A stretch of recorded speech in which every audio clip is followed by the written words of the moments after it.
Good afternoon and welcome to the commentary coverage of Aston Villa against West Ham United in the Premier League.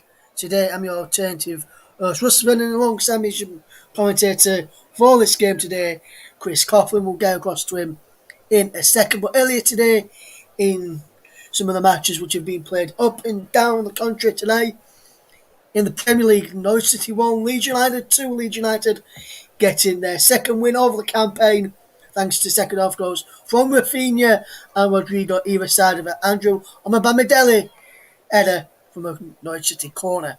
In the Scottish Premiership, Motherwell lost 6-1 to Rangers. Tavernier Sakala with an hat-trick, Kamara and Kamal Roof for Stephen Gerrard's men. Mugabe with the goal for Motherwell. O'Donnell saw red in the 67th minute. In the Women's FA Cup semi-final, Manchester City lost by 3-0 to Chelsea thanks to goals from Cuthbert, Rapollos and Beth. England later, in about half an hour's time or so, Arsenal take on Brighton in the other Women's FA Cup. We'll keep you updated during half-time and full-time of how that game is going today. Very good evening to Mike Orneman as well. Hopefully you're doing okay, Mike.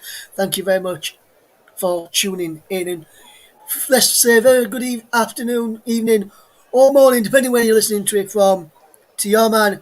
Bringing you the game today is Chris Coughlin. And first of all, Chris, good afternoon to you, my friend. And what is the team news for both Aston Villa and West Ham United?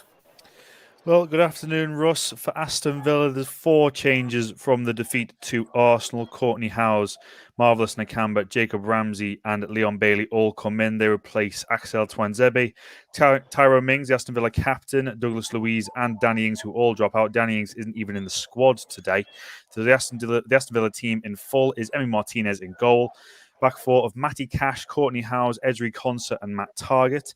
Midfield 3 of John McGinn, who takes the captain's armbands today, Marvelous Nakamba and Jacob Ramsey, with a front 3 of Emi Buendia, Ollie Watkins and Leon Bailey.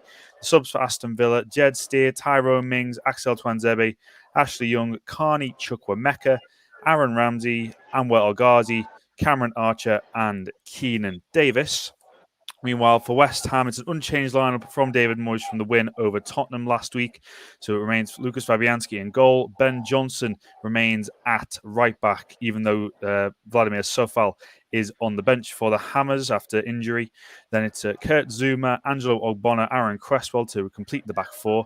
Declan Rice, the captain, and Thomas Souček in holding midfield, with Jared Bowen, Pablo Fornals, and Said Benrahma all behind West Ham's top scorer, Mikhail Antonio. On the bench for West Ham, Alphonse Areola, Craig Dawson, Arthur Masuaku, Mark Noble, Manuel Landini, Andrei Yarmolenko, Nikola Vlasic, Vladimir Sufal, and Issa Diop.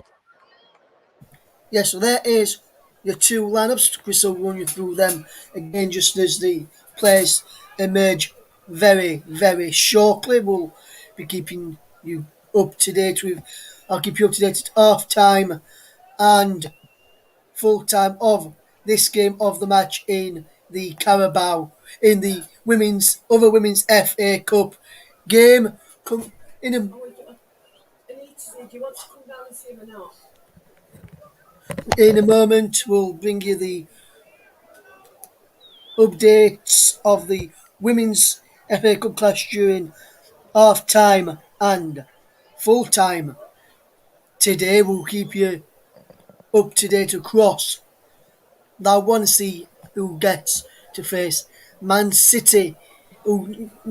Chelsea in the final. Will it be Arsenal or will it be Brighton? We'll bring you that very, very soon. Updates at half time and full time of this one today.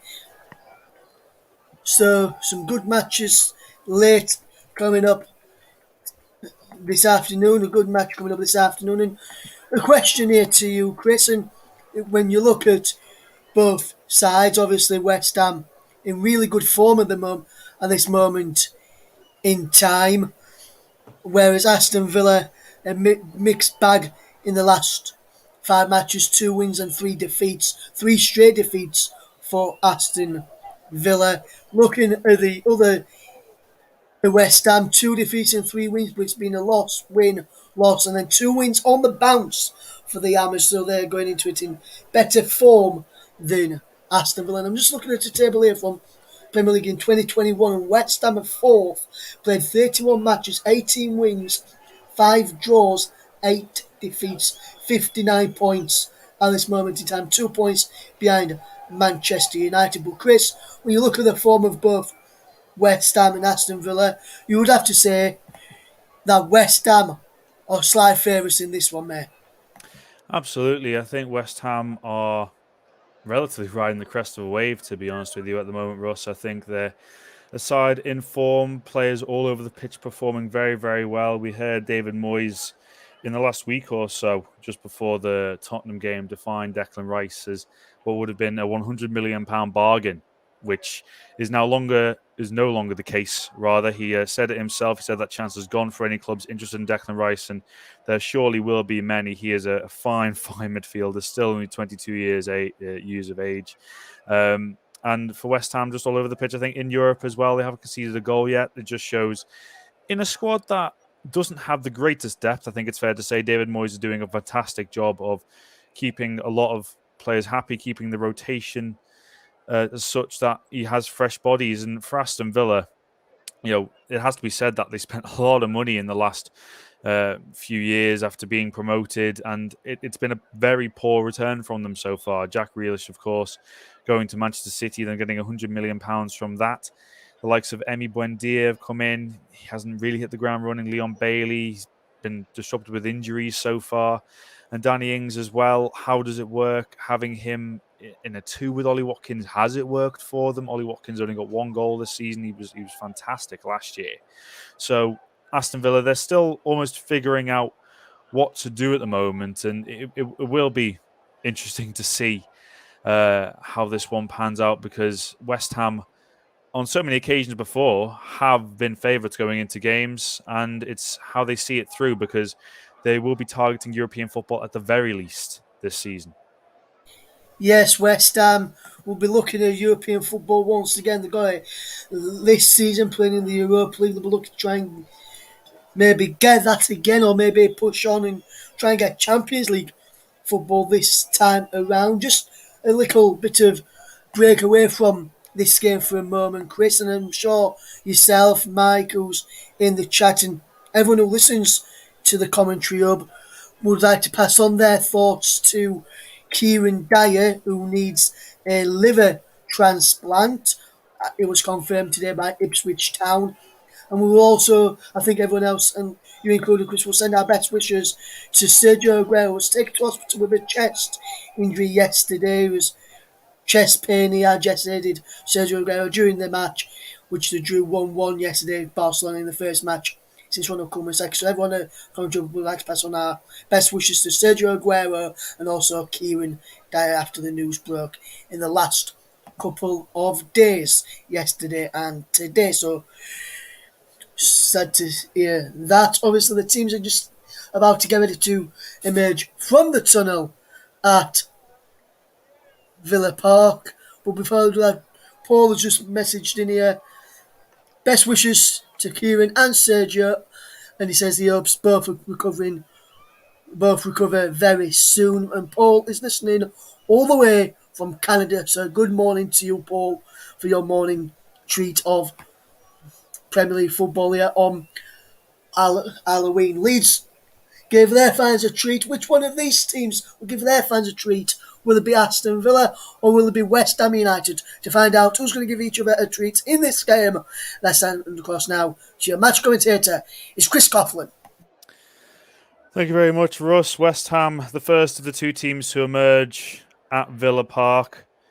Of course, we're still in the age of teams entering the field of play separately. Such are the COVID restrictions at Premier League football clubs at the moment. The league have said that they will relax restrictions once vaccination in players reaches 85%.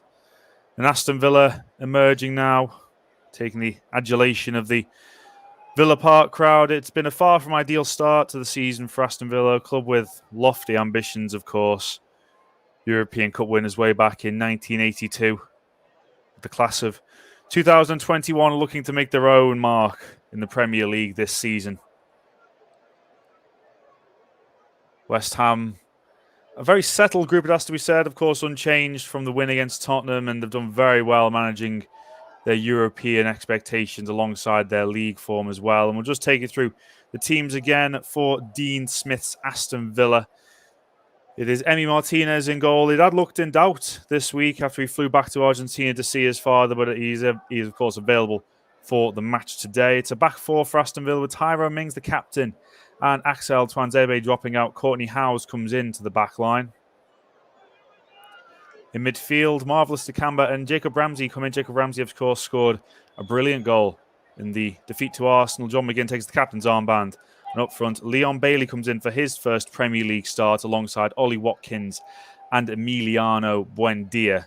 Danny Ings is not in the squad at all today for Aston Villa, who have academy products Aaron Ramsey, Carney Chukwuemeka, and Cameron Archer all on the bench. Meanwhile, for David Moyes, it's an unchanged lineup for West Ham from the win over Tottenham. That means Lucas Fabianski keeps his 100% record so far this season. He's played in every game so far. The poll settled backline as well with Kurt Zuma and Angelo Bonner forming a formidable partnership at the back.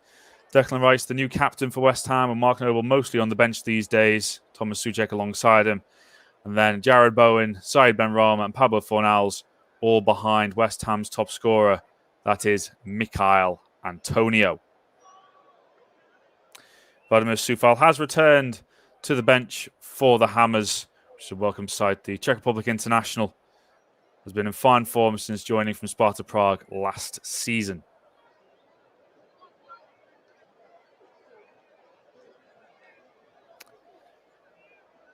Before we get underway, of course, the players just arriving in the centre circle to pay their respects to all those that have fallen in battle for their country. With Remembrance Sunday coming up, every Premier League game over the next few weeks for the home teams, of course, we're having a minute's silence to remember those that have fallen in battle.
The referee blows his whistle and at the end of the minute's silence, we will remember them.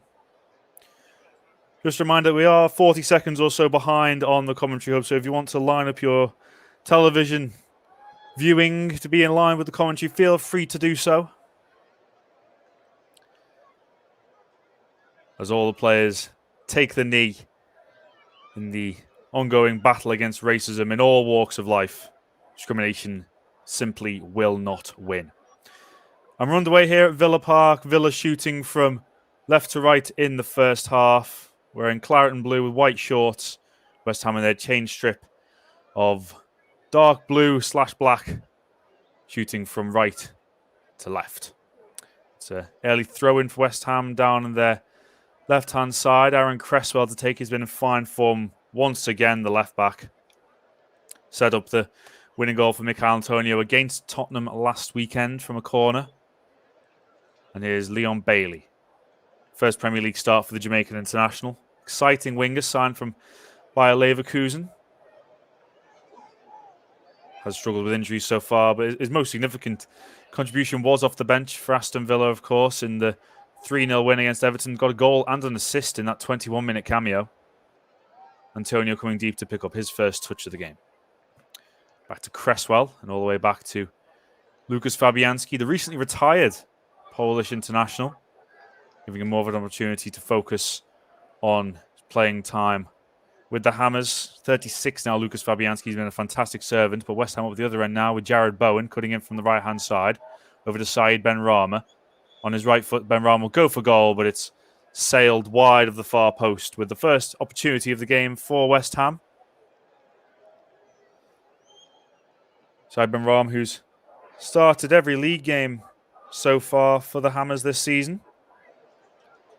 Joined initially on loan from Brentford last year, was made permanent in January of last season as we see Tyrone Mings on the bench. A surprise omission for Aston Villa. Courtney Hawes coming in for the England international, Mings. Of course, with him being the captain as well, how often do you see that call being made? It's a bold one from Dean Smith to leave out Tyrone Mings, but clearly one that he felt justified with after 3 defeats in a row. In fact, they haven't tasted victory since the win at Old Trafford, remarkably, in the 89th minute, in which Hawes did score the late winner before Bruno Fernandes went on to miss a penalty for Manchester United. And the last win at Villa Park was that 3-0 win against Everton, where they scored 3 goals in a matter of minutes. West Ham, domestically and abroad this season, it's been a fantastic start for them. It was a fantastic season last year under David Moyes, finishing 6th and getting automatic qualification into the group stage of the Europa League. Of course, some West Ham fans may feel they should have finished higher than that, to be honest. They were in a great position towards the end of the campaign, but a run of defeats towards the end just derailed their chances of a top 4 finish. Most notably, you think of the 1-0 defeat against Everton at the London Stadium. Cresswell down the line looking for Benrahma. Fornals picks it up. Conce's done very well to get in between Fornals and the ball, and he has drawn a foul from the Spanish international. Fornals can't quite believe it, but little high five with Ezri Konsa there. Thumbs up to Benrahma as well. So interchangeable, that West Ham 3 behind Michail Antonio. More often than not, you see Benrahma coming out to the left-hand side. Fornals going inwards. Jared Bowen tends to stick to the right-hand side, but he's so effective in so many areas, Jared Bowen. Linked with Liverpool, of course, in the summer. As Emi Martinez looks to get play underway with this goal kick and launches it long down the right-hand channel. It goes straight out of play, and it'll be another throw-in for West Ham. Cresswell to take back to Angelo Ogbonna, another player that started every league game for West Ham so far this season. Ever-present Ogbonna.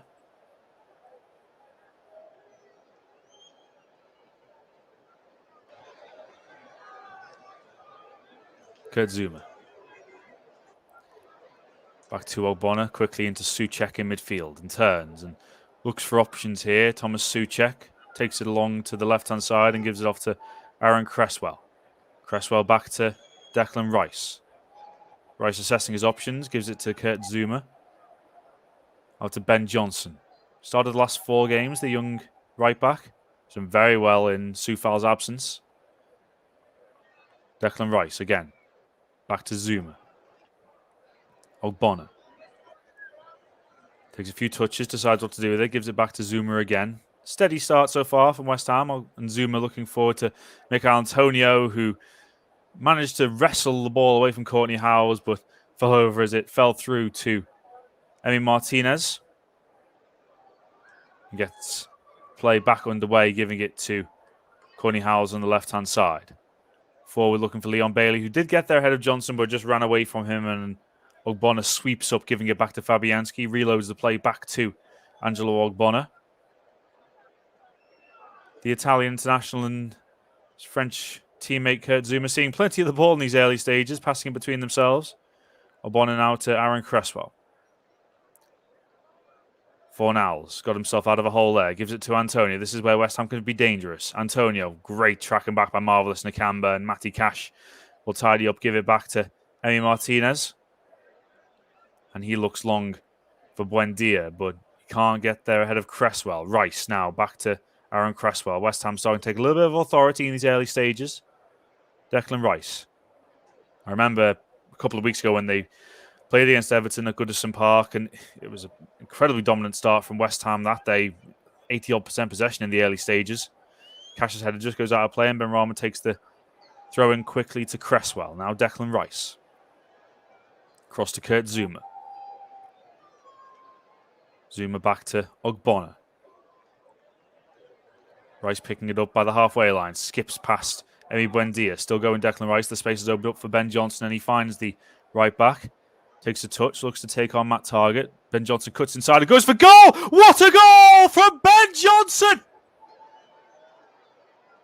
It's a great strike with his left foot. And the young right back, who's made such an impression in recent weeks, puts West Ham in front at Villa Park. He's surrounded by his teammates, and rightly so. It's a brilliant strike from the young fullback. And it's Aston Villa 0, West Ham 1. Looked like he was going to go on the outside of Matt Targett, but he cut inside. It's a brilliant low strike by Ben Johnson past Emi Martinez. Declan Rice found the fullback in space, and he cut inside, and it's a really good strike past Emi Martinez into the far corner with his left foot. Curled it around the defenders. No chance for Martinez. A West Ham lead.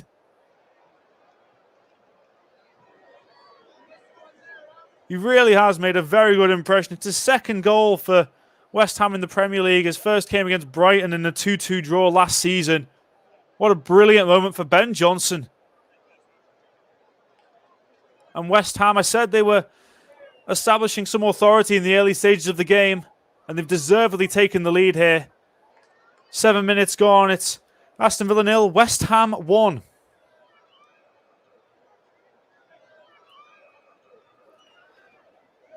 Fabianski looks to launch it long. Can Aston Villa respond now? Leon Bailey picks it up. His pass is intercepted, and it's been given away now. Jared Bowen. Can it get even better for West Ham here? Said Benrahma can't get past Matty Cash, though, who somehow keeps the ball and looks to clear it away. Does so eventually.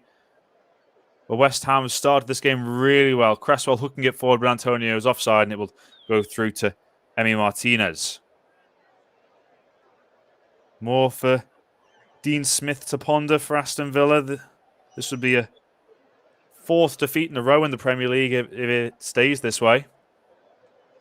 Again, the Aston Villa captain. Rare touch for him, these opening exchanges. Matty Cash looks for options. Buendia. Big money signing from Norwich City in the summer. Hasn't worked out for him so far, and he's given the ball away there. Declan Rice sweeping up. Side Benrahma back to Declan Rice.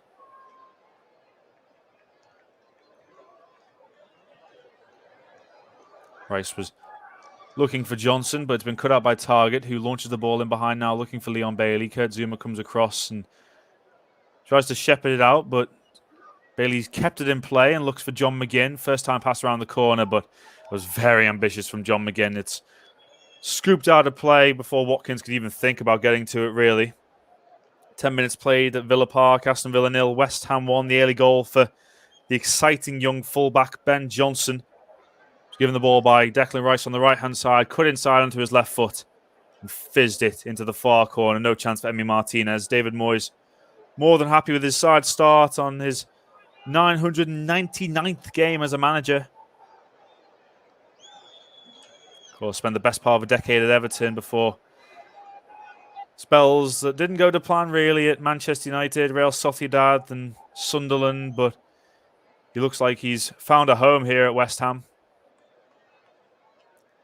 As Aston Villa try and build down the left-hand side. Bailey and Targett combining. Ball's going out of play, being Aston Villa throw-in. Jared Bowen's the one to put it out of play.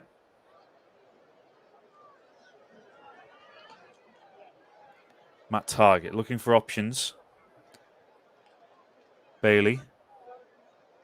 And it's another corner to Aston Villa on the far side. The left-hand side for the hosts.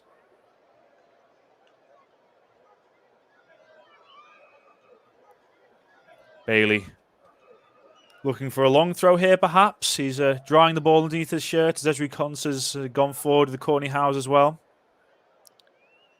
It's a tall West Ham penalty here, you have to say. Very tall defence from West Ham, so it would have to be a very good delivery to catch them out. Bailey with a looping throw in. It will be Hawes that tries to meet to the near post. It's gone back to Bailey.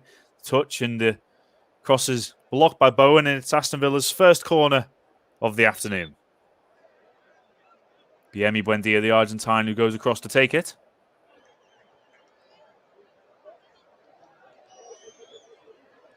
Plenty of options in there, but plenty of height for West Ham as well. Let's see what Aston Villa can make from this. Emi Buendia, it's a low one. It's a very poor one. It's easily dealt with by Pablo Fornals, and Aston Villa will not be happy with that at all. It was a very poor delivery from Emi Buendia on the left-hand side.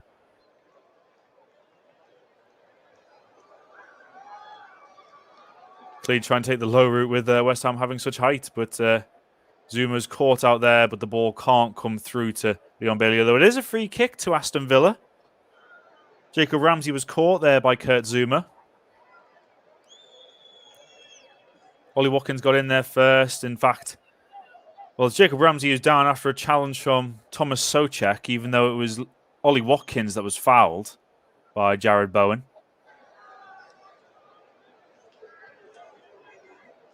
Doesn't look good here for Jacob Ramsey. And he is in some pain. The medical team have come onto the pitch to see what the situation is with the youngster. Clearly in some sort of distress. Just a reminder, if you're tuning into the commentary hub, we're 13 minutes gone at Villa Park, and it's Aston Villa 0, West Ham United 1. The early goal from the right fullback, Ben Johnson. Found in space by Declan Rice, and he couldn't side onto his right foot to unleash a lovely left foot drive past Emi Martinez.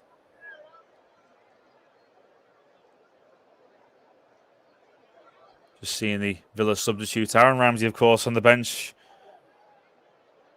Jacob Ramsey's brother. Got a fabulous youth team here at Aston Villa. Winners of the Youth Cup last season. There's a few products in and around the first team squad. The likes of Carney Chukwuemeka, Cameron Archer, who's actually Aston Villa's top scorer in all competitions this season.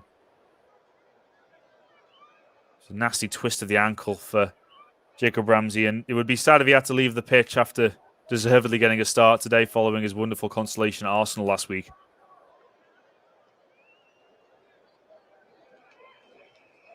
Dean Smith is calling back Ashley Young to get ready to come on. Far from ideal start here for Aston Villa, of course, going 1-0 down already and having to make a change. Does look like Jacob Ramsey will struggle to continue. No weight being put on that right ankle whatsoever. Being applauded off the pitch. But Ashley Young, of course, been there, done it, got the T-shirt. Former Premier League winner with Manchester United. Rejoined Villa in the summer after a spell in Italy with Inter Milan. Won the Serie A title last season, Ashley Young. But it doesn't look good here for Jacob Ramsey. Hope he has a speedy recovery. It doesn't look like a nasty injury for the talented young midfielder. And on comes Ashley Young. Be interesting to see what setup Aston Villa go with here, whether Young goes into the midfield three or Buendia drops back. But it's a free kick for Aston Villa, and it's swung in from the left-hand side. It's come all the way through to Leon Bailey. He takes a touch, and it's straight at Lucas Fabianski in goal. Knows he could have done better with that. Leon Bailey, as West Ham try to launch the counter-attack, and it's Said Benrahma who's got away from Marvellous Nakamba. Benrahma cuts inside, looks to the far side of the field. Antonio just about gets under his control, gives it to Ben Johnson. Can he create a goal now? And he swings it in. It's a great chance. It's for Jared Bowen. It's cleared away. Jared Bowen again! Oh! Brilliant chance for West Ham to double their lead, and they cannot take it. Ben Johnson clipped it in. Fell to Bowen. He couldn't get his strike on target initially, and then his second one was flying in. But for the clearance on the line by Matty Cash.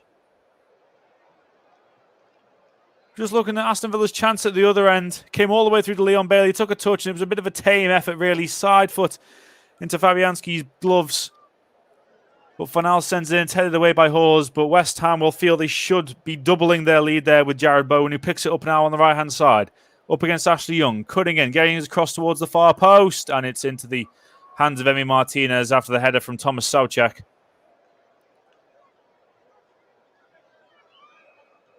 Jared Bowen doing really well to get the cross in. It was always going to be difficult for Soucek. He was backpedaling, and it was a looping header into the hands of Emi Martinez. But what a clearance from Matty Cash, it has to be said tonight. Jared Bowen getting his second Premier League goal of the season.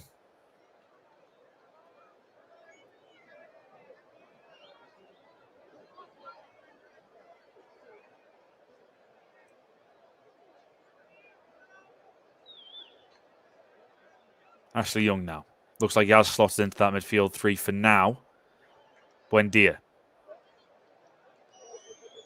Over to Matty Cash.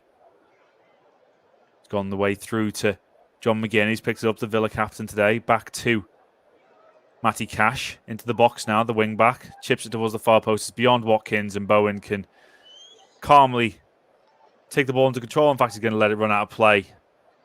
Another attack fizzles out for Aston Villa. Matty Cash, who is set to become a Poland international in the coming months after gaining Polish citizenship. It's his mother who's Polish.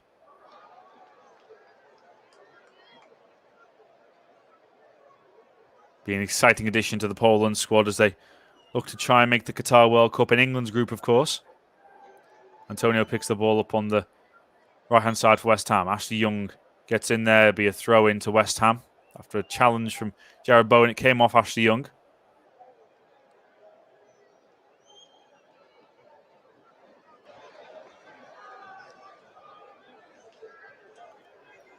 Ben Johnson takes the throw in. His early goal still divides the sides here at Villa Park.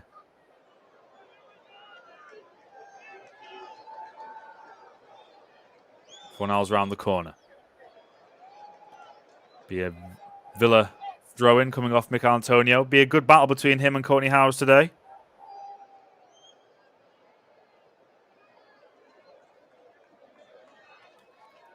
Fornals picks up on the right-hand side. Skips away from Howes. Can he get the corner? He can't. It's good defending from Courtney Howes, who takes it under control and gives it to Ashley Young. Can Aston Villa try to break away and do something with the ball here? But Bailey gives it back to target, launched it forward, looking for Watkins. Zuma gets a head on it, and Declan Rice sweeps it up before Zuma clears away. So dependable, Declan Rice, on that defensive midfield position. Whenever the loose ball comes to the midfield, you just feel that he's going to be the one to get on the end of it.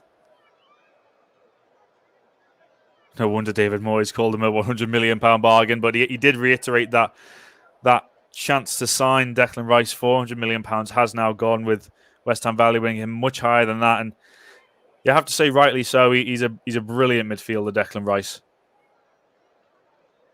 Howes with a short free kick after Fornals was offside. And back to Martinez. Villa just struggling to really make inroads into West Ham territory at the moment.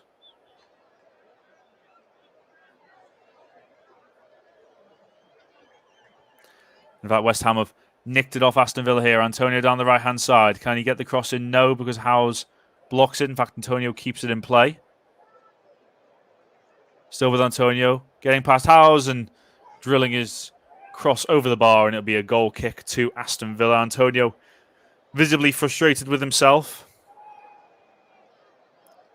It was good pressure to win the ball in the first place down that right-hand side for West Ham, and just couldn't get the ball in. Normally it'd be the other way around. Of course, Antonio in the box looking to receive the cross, but just couldn't get the ball into the danger area this time around. In fact, it has been Aston Villa who've had the majority of the ball so far. 52% for the Villains, only 43% for the Hammers, but the difference in effort is clear. Only 1 for Aston Villa so far, 5 for West Ham. They're just so much more efficient with the ball. David Moyes has been a big factor in that. When he came in, they were struggling. Many thought they could, in fact, go down, especially after Project Restart took place, but they got themselves clear of the drop zone and finished 6th last year in Europe. The European group stage for the first time in their history. Konza now back to Martinez.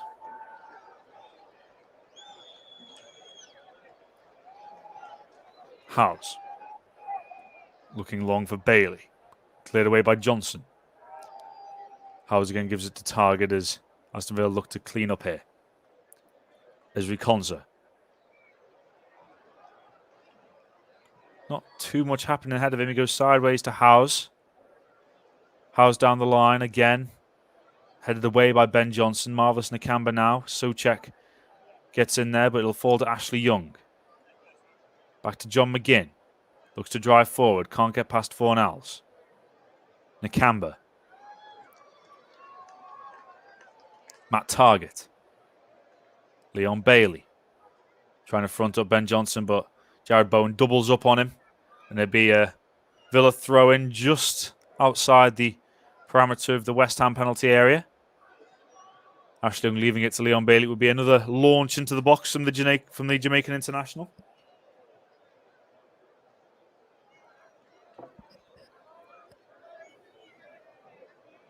In fact, might go short with this one. Howes has made his way up, as to Konsa. You feel he'll put it into the box here, Leon Bailey, and he does so indeed. Looping it in, it's cleared away easily at the near post from Johnson. Young can't get it under control. Antonio back to Jared Bowen. Launched it now, looking for side Benrahma on the far side, and that's a lovely touch from Benrahma, but just gives Cash enough room to clear away, and it might even go for a West Ham goal kick rather here, and it does. Good clearance from Matty Cash, did the job. Lucas Fabianski will take the goal kick for West Ham. Started all 10 games in the Premier League this season, Matty Cash. Been incredibly dependable since arriving from Nottingham Forest.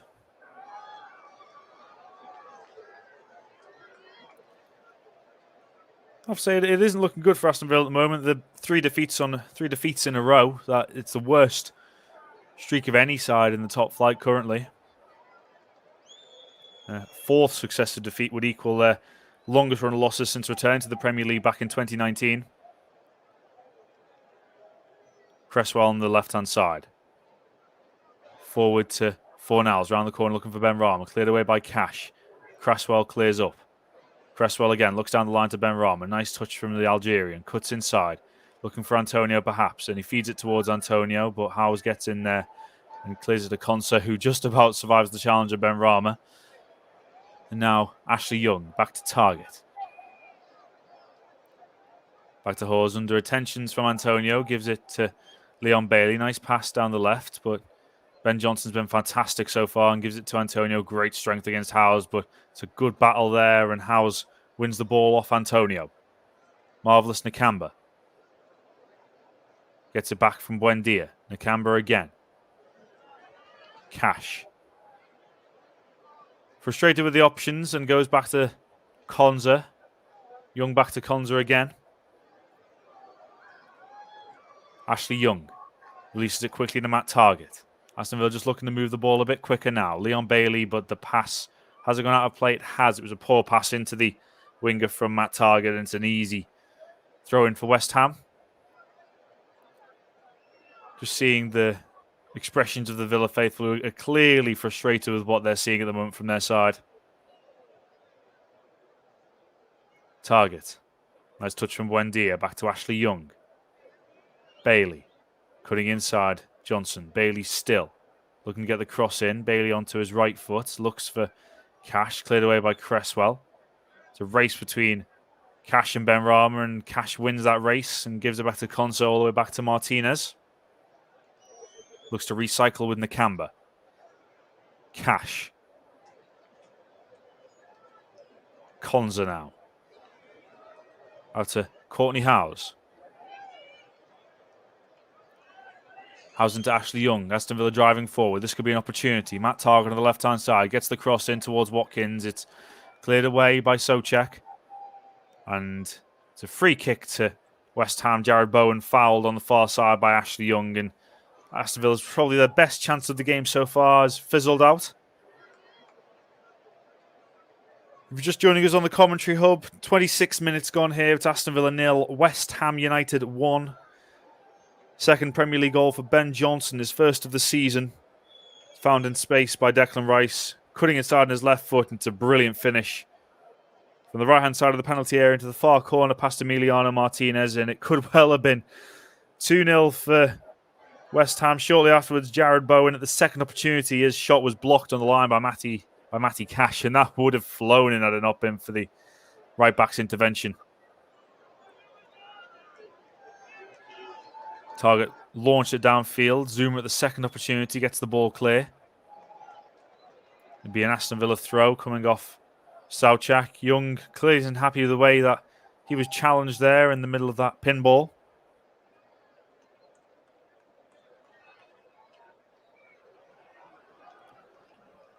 That's to be said for Aston Villa fans maybe coming into this game as well. There was a sense that it'd be a difficult afternoon. They've only won one of their last 10 Premier League games against West Ham.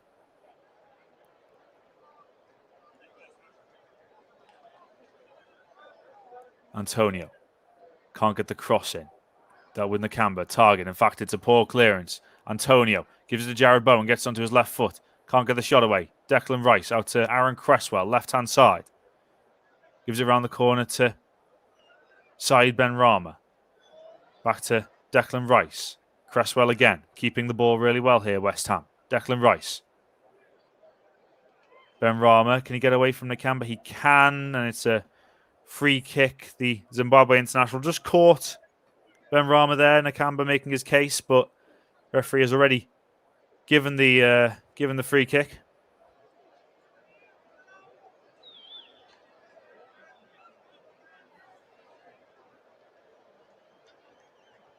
So a free kick for West Ham about 30 yards out or so here. Cresswell and Rice both over this.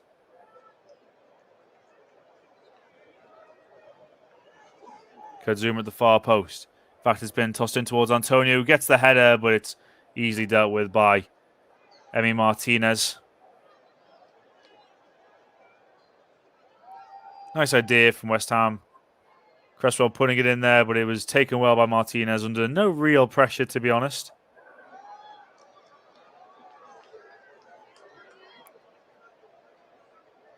Ollie Watkins in view there. He's been starved of service so far, Ollie Watkins.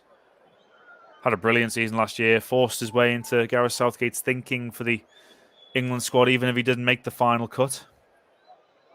Made the most recent England squad, however. In fact, just before he made it just before he scored his first goal of the season away at Tottenham. Watkins clashing with Zuma there. Zuma just feeling his knee after coming out the challenge with the Englishman. It's a free kick to West Ham for that challenge. But 25 yards out from their own goal, so Lucas Fabianski will look to launch it forward and get play restarted. It's approaching half an hour here. It's still Aston Villa 0, West Ham 1. Ben Johnson with the early goal that divides the sides. Tyrone Mings looks on, dropped today by Dean Smith. Target looks to clear it away. Ashley Young, battled by Souček and fouled by Souček. And it's a free kick for Aston Villa. Been a bit of a bitty last 10-15 minutes or so. Dean Smith knows his side have got to improve in order to get anything out of the game.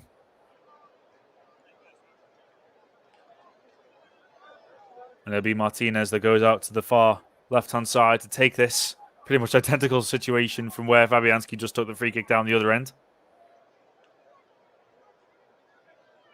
Looking to get some length on this Martinez and sends it downfield, looking for Leon Bailey. It'll come through to Ollie Watkins, who was offside. And it's a sloppy free kick for Aston Villa to give away. West Ham, they've managed the game very well. They've managed a lot of games well in recent weeks. You look at the win against Tottenham last week, and Tottenham pressurised them in the first half. In fact, West Ham are under their own pressure there, as it's a very sloppy giveaway from Lucas Fabianski to concede a corner. It wasn't the nicest ball given to him in the first place. I think it was by Angelo Ogbonna, but looked to sweep it out to Declan Rice and just put it straight out of play for a throw-in. It was Ogbonna, and it was a very poor pass from Fabianski looking for Declan Rice. They just got themselves into a hole there, West Ham, and they've got a corner to defend here. Leon Bailey, corner from the right-hand side. It'll be an in-swinger. Bailey to swing it in, goes towards the near post. Fabianski gets a punch away, and Let's go the distance on it. Young couldn't take it under control. As Matty Cash challenged by Benrahma, pressurised by Benrahma, and gives it back to Martinez, who will launch it along again. Left foot, looking for Ollie Watkins. Cleared away by Johnson, who's had a fantastic game so far. Antonio. Looking long now is Zuma. Benrahma just about gets under control. Jared Bowen, can he find Fabio Fornals on the left-hand side? He can. Cresswell's up there as well, but Fornals cuts inside. Looks towards the far post. Socek was coming in. It's cleared away. Only as far as Declan Rice. He can't find Benrahma, and now there's the chance for Aston Villa to break. Ashley Young, left-hand side. Leon Bailey now. Got McGinn up there. Watkins as well. Emi Buendia's joining in. Bailey's cross, however, is poor, and it's cleared away by Socek that Bowen can't get under control. And it's an Aston Villa throw-in. Again, another presentable opportunity for Aston Villa, not really made the most of. Another throw-in for Villa, come off Pablo Fornals as Target received the ball back from Nakamba. Target now into Leon Bailey. He takes under control well, but what a challenge that is from Declan Rice. But it's a sloppy giveaway from Jared Bowen.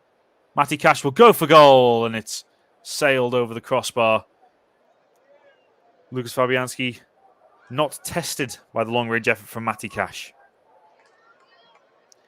And really, you have to say, in 33 minutes, that's Aston Villa's first shot in anger here.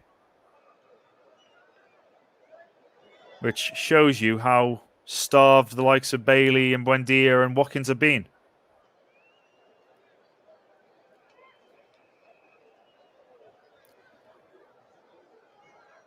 Fabianski tempted to pass it short, but he's going to go long with the goal kick now.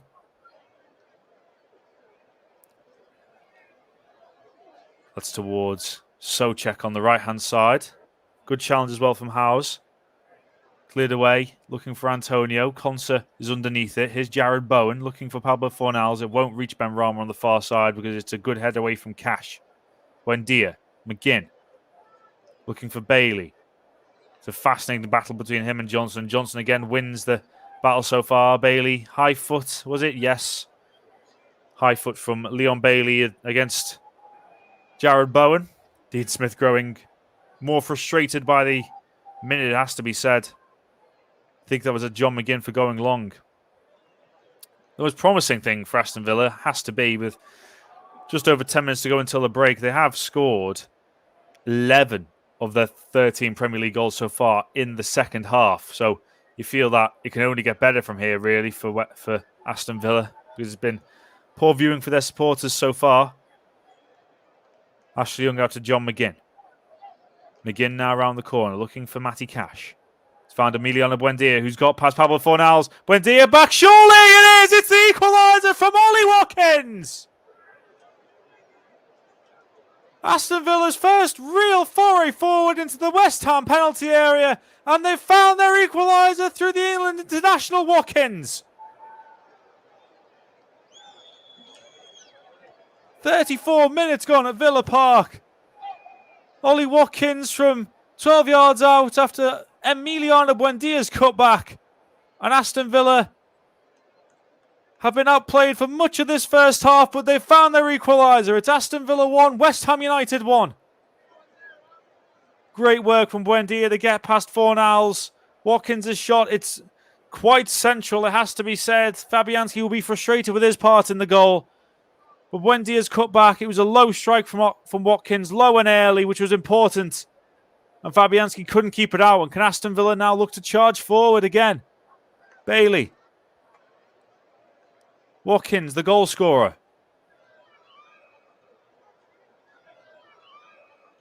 Nakamba. Watkins again.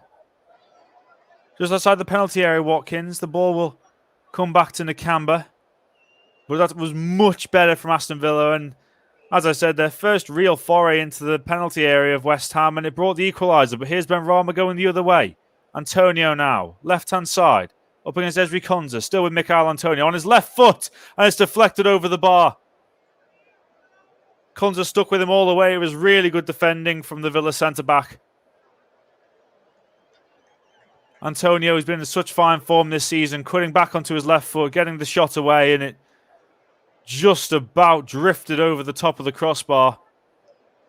Martinez would have had it covered anyway, but it was very good defending from Ezri Konsa.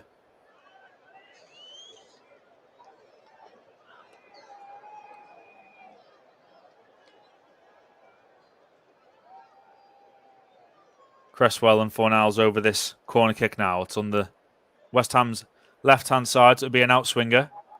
Cresswell will deliver it in towards the near post. Looking for Antonio, told to get up by the referee. Jared Bowen over the bar. Mikel Antonio saying he was held there. Chris Kavanagh, the referee,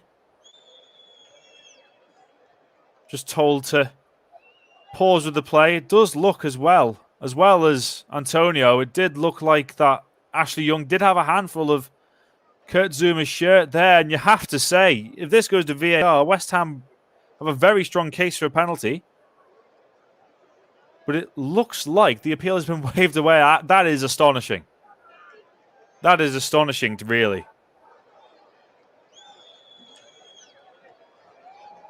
Kurt Zouma more than aggrieved with the referee's decision there, Chris Kavanagh. Because Ashley Young certainly had a handful of his shirt. It was Stuart Atwell in the VAR booth today. Be very interesting to hear the fallout as to why that wasn't a penalty. But West Ham have the ball back here. Declan Rice. Ben Johnson to Jared Bowen.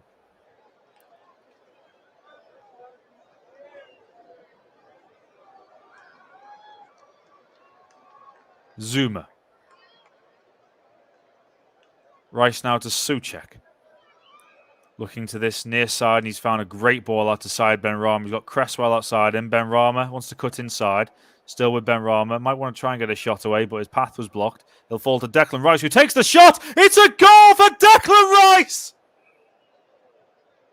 What a brilliant hit from West Ham. They've scored 2 goals of immense quality in this first half. First Ben Johnson, now Declan Rice. And they've restored their lead on 38 minutes. Said Benrahma cutting in from the left-hand side. Looked like he might want to try and get a shot away himself, but he found the West Ham skipper, Declan Rice, who took a touch and fired a brilliant right foot strike into the bottom corner. 38 minutes gone, West Ham restore their lead at Villa Park. Aston Villa 1, West Ham 2. It's a goal and an assist now for Declan Rice. His low strike in off the post. Martinez couldn't get down to it. And West Ham will feel that they should be in front anyway in this game, and they are now again. Declan Rice's first Premier League goal of the season. And his star only continues to rise.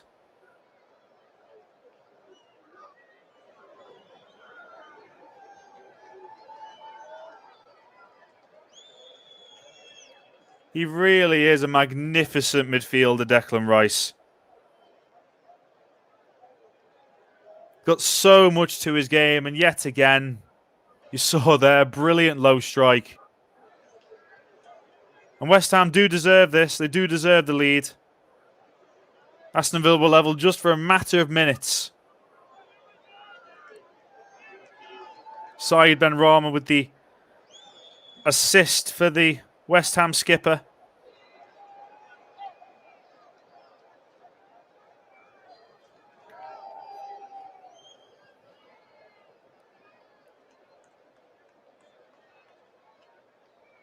And can Aston Villa come back yet again?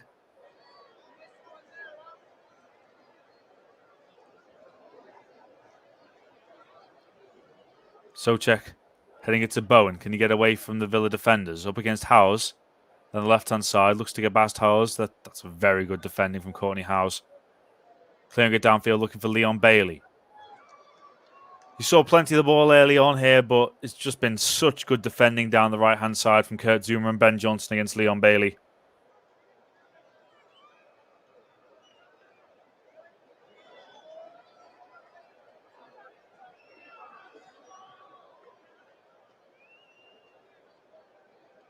Ezri Konsa.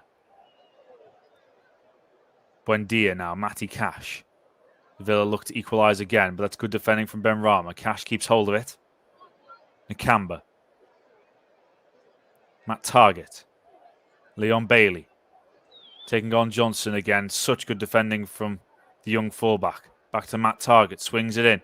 There the heads. There's John McGinn, and it goes wide, and that was a real chance for the Villa captain. And he knows it.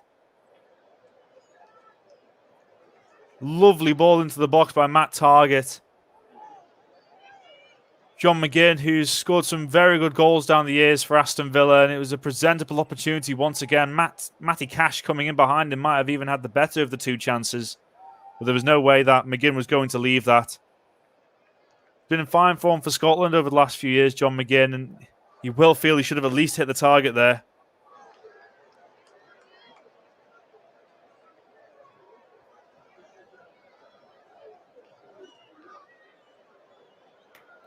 It's been a very entertaining first half at Villa Park.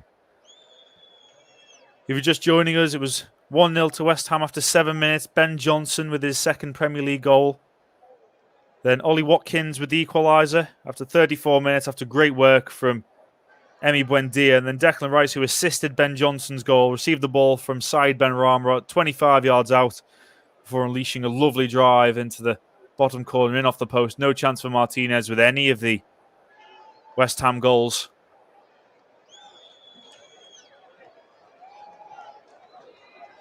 Bonner now launches it forward. Rice sweeps up again. How many times are we going to say that throughout his career? Aaron Cresswell down the line, but he can't find Fornals. It's gone out for an Aston Villa throw, about 30 yards out. 42 and a half minutes played, so we're just coming up to half time. Howes drifting across with the ball, looking for Bailey, but he'll go out for a Aston Villa throw. Just came off Ben Johnson there as he closed down Leon Bailey.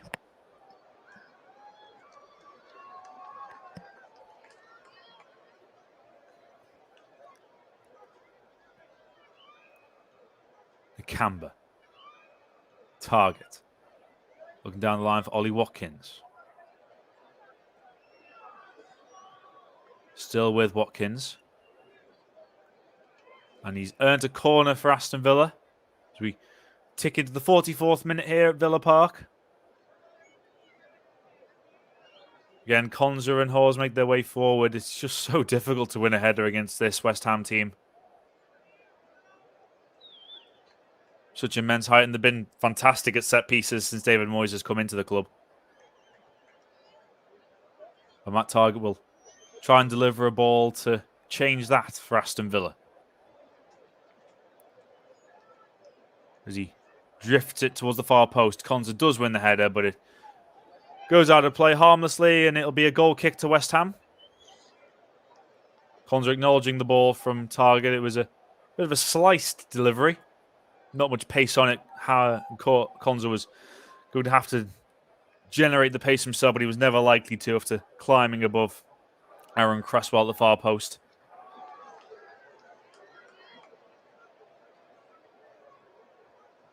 Fabianski now to take the goal kick. Launches it long. Souček again goes up for the header with Hawes, and Hawes wins it, but it's gone out for a West Ham throw just past the halfway line.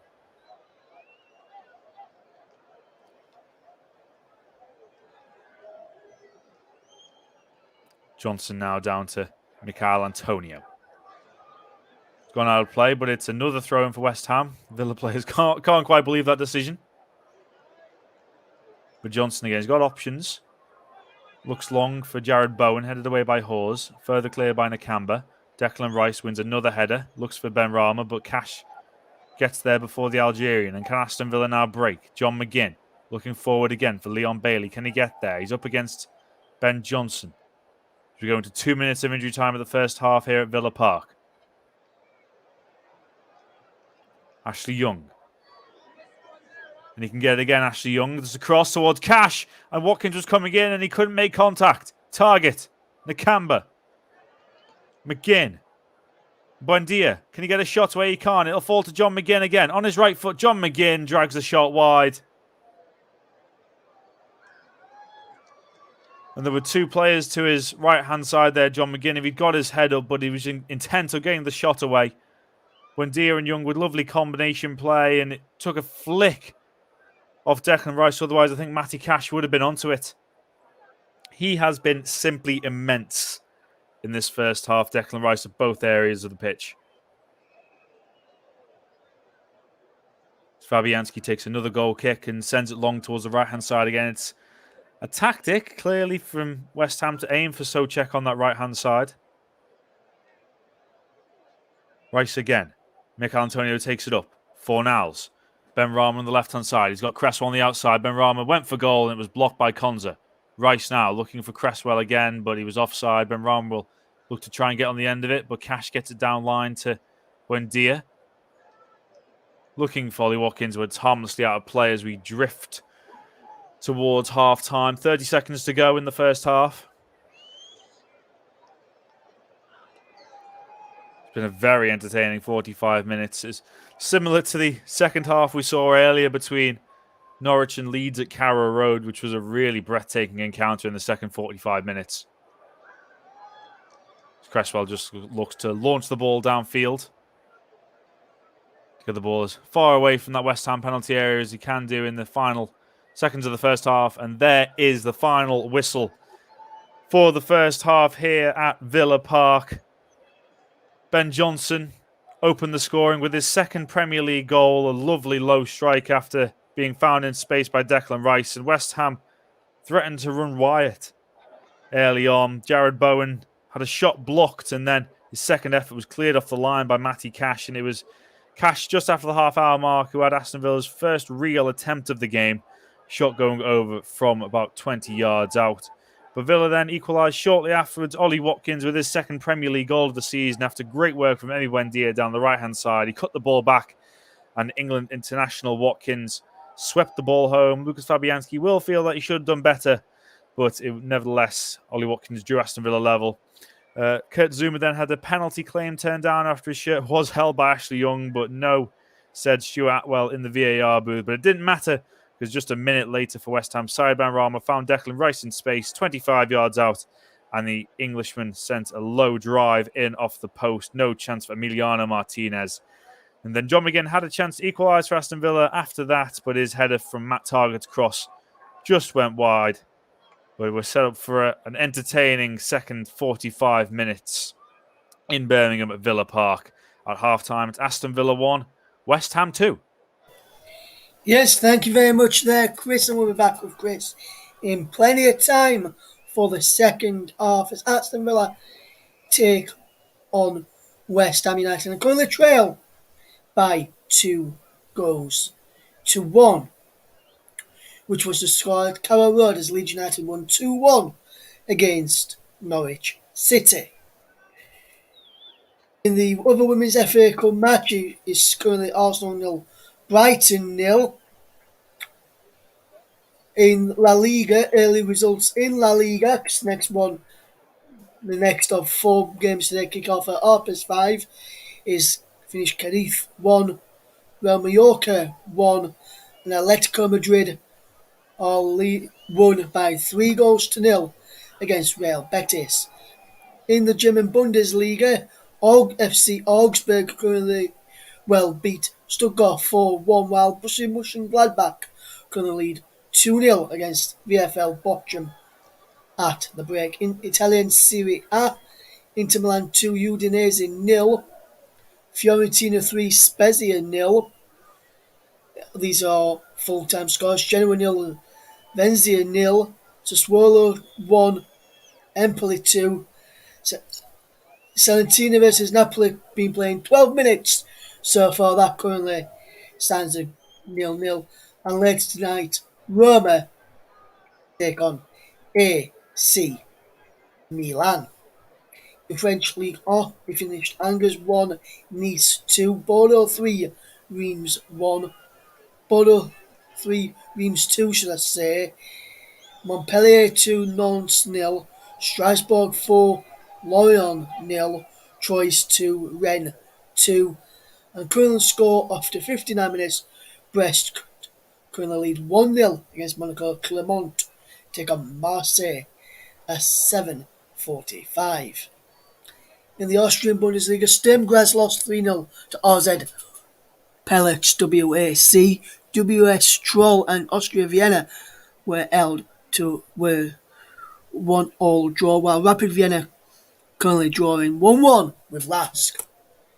In the MLS, if finished earlier, SC Dallas 2, Austin 1. Austin finished with 10 men after Jimenez was sent off on 58 minutes. And the latest score is Minnesota United 0, Sporting Kansas City 1, Shelton on 8 minutes. And that is currently the latest score. If you're in the UK and can get Free Sports TV, that's where you can see the Minnesota versus Sporting Kansas City game right now. Houston Dynamo currently playing later at 7 o'clock against against Colorado Rapids. Orlando City at 8 against Nashville Soccer Club, and Philadelphia Union take on FC Cincinnati at 11:30. Let me put my teeth back in to get those teams correct. Just looking at some of the comments we've had in during the first half regarding the matches. Mike says he's surprised with no Danny Ings. Says no injury for him according to fantasy football, which he plays. So very annoying when he's in your team. Apparently just looking now when he's with an hamstring injury according to Twitter. Mark says that was an inspired team selection from David Moyes after Johnson's opener. That was early on. Paul James has been in touch. He said, so far Villa have been poor in the final third, and before we read some more, he comments out, and we'll just get Chris back in on this one. And Chris, you've just mentioned there that Paul James, one of our listeners, reckons that Aston Villa so far have been poor in the final third. What would you make to Villa's performances in the final third so far? I'd agree. The one opportunity that they've had really to get into the penalty area, they equalised from when Buendia got past Fornals, good cutback, and Watkins swept it home. I think Fabianski will be looking at himself because it was rather central, but he couldn't keep it out. Watkins did what all good strikers should do, low and hard, low and early, and caught Fabianski out somewhat. But other than that, they haven't really had an opportunity. Fabianski certainly hasn't been tested. It took best part of half an hour for them to have their first real effort on goal. And even when you look at John McGinn's header, you'll feel he should get it on target, but it's not the easiest opportunity in the world. So I think there's plenty that Aston Villa can do to improve going forward. I think I'm a big fan of Leon Bailey. I saw a lot of him for Bayer Leverkusen in the Bundesliga. And I think Johnson has been fantastic at both ends of the pitch. Of course, he's got his goal, but I think he has been fantastic in shepherding Leon Bailey. I don't think he's had much of a kick, to be honest with you, the winger, and I think he's a very exciting player. And I think if Villa are to get something out of this game, Bailey could well have a big part to play in it. But Johnson has been fantastic in nullifying that threat down West Ham's right-hand side. Yes, and Chris, I just want to get your thoughts on this, and with some more comments out in a moment, guys. I have seen them, I can see them in front of me now, but just want to get your thoughts on this, Chris, because it's just come through on my phone right now, and Tottenham manager Nuno Espirito Santo's future is in doubt after just 17 games following the 3-0 defeat to Manchester United last night. Chairman Daniel Levy, Managing Director of Football Fabio Paratici have held talks about Nuno's futures. He was appointed on a 2-year deal in June, did Nuno Espirito Santo, and it now looks like after just 17 games in charge, he could get the sack. And who would you reckon? First of all, Chris, do you reckon he should be sacked? So far, Tottenham, the currently sits in 8th. Does Nuno deserve to be sacked now, and if so, who do you think could be a perfect replacement for Nuno? and probably get the best out of these Tottenham players who haven't been performing so well so far? That's a very good question. I think the big frustration from Tottenham fans under Nuno will be that, given the players that they have, they're not scoring enough goals. You look at the game against Manchester United yesterday, and they look toothless. I heard Martin Tyler say about them needing 2 goals when they were down 2-0, but he said they didn't look like getting one, let alone two. 10 goals in 10 Premier League games. It's poor when you consider the quality on show. Harry Kane, Heung-min Son, although Son has been one of the few players to perform really for Tottenham this season. In terms of who I would bring in if I was Tottenham and if Nuno Espirito Santo was to leave, it's a very awkward one because I have felt sympathy for Nuno throughout his time at Tottenham, in that when he arrived in the summer, you've got to bear in mind that they had already looked at 3 different managers. You're looking at Paulo Fonseca, Antonio Conte, Gennaro Gattuso, and with all due respect to Nuno, he went in there knowing he was at best 4th choice. So it didn't help the situation from the very off. I'm looking at some of the names linked. You look at Brendan Rodgers, perhaps Eric Ten Hag, Julian Lopetegui. It's a very awkward one because, quite frankly, I'm really not sure how to get the best out of this Tottenham team, because there seems to be a bit of a mental blockage with some of them. And under Nuno, he did well at Wolves in getting them into the Premier League, of course. He was heavily backed in the Championship. But after his first season or so at Wolves, I do feel his football became rather stale, if I'm honest. And I think that's what Tottenham fans are experiencing now. Yes, and like Mike says here, he says, you just put a comment in here when we were just speaking about Tottenham there. He says, Harry Kane doesn't want to be there, and Mike says he doesn't think a new manager will change that. He thinks Tottenham need to cut their losses and move on from Harry Kane. But it's an awkward one for Tottenham in that regard, because they wanted best part of 150 million for Harry Kane. You could argue he was worth that in the summer. Is he worth that now? That's a whole other debate. And Harry Kane will know that last summer, in terms of getting a move to the likes of Manchester City, last summer was probably his best chance if he continues the form that he's on at the moment, because he hasn't, he himself, the players got to look at themselves as well, because he has been far from what we know Harry Kane could be like as well this season. Yes, and nothing. And Mike says he feels Kane's head has been turned, and he feels Tottenham will be the same until he's left.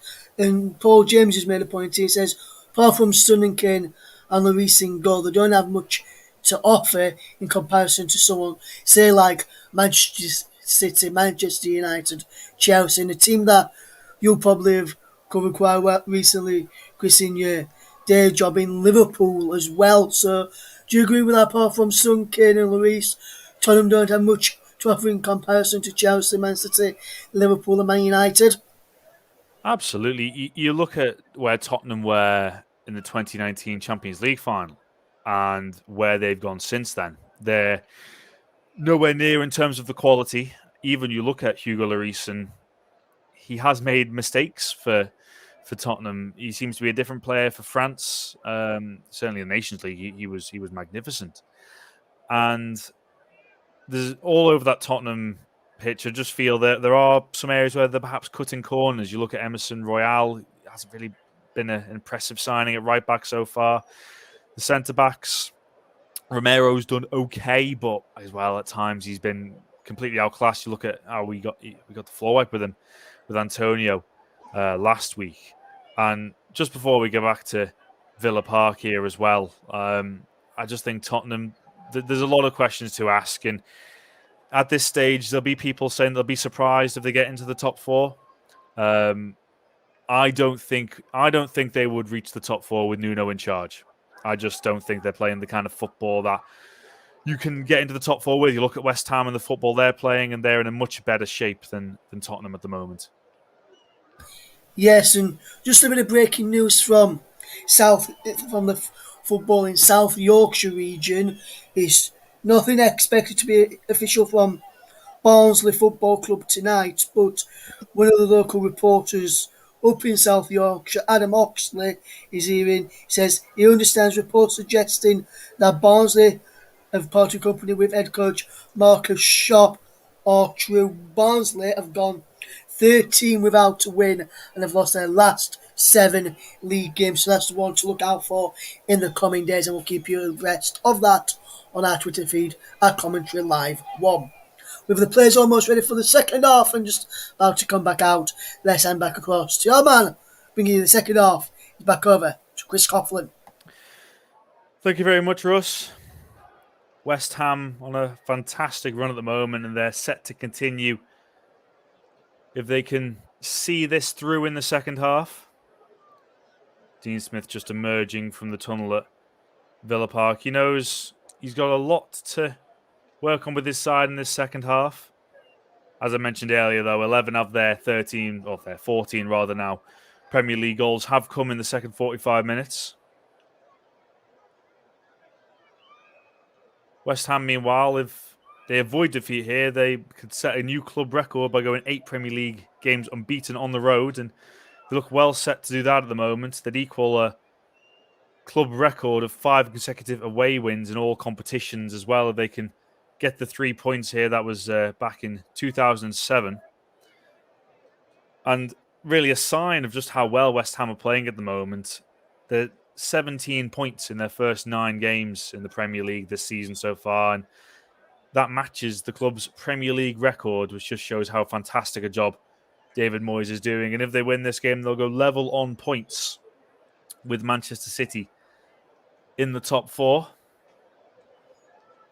Could West Ham grace the Champions League? We'll wait and see on that front. Plenty of football to be played between now and May.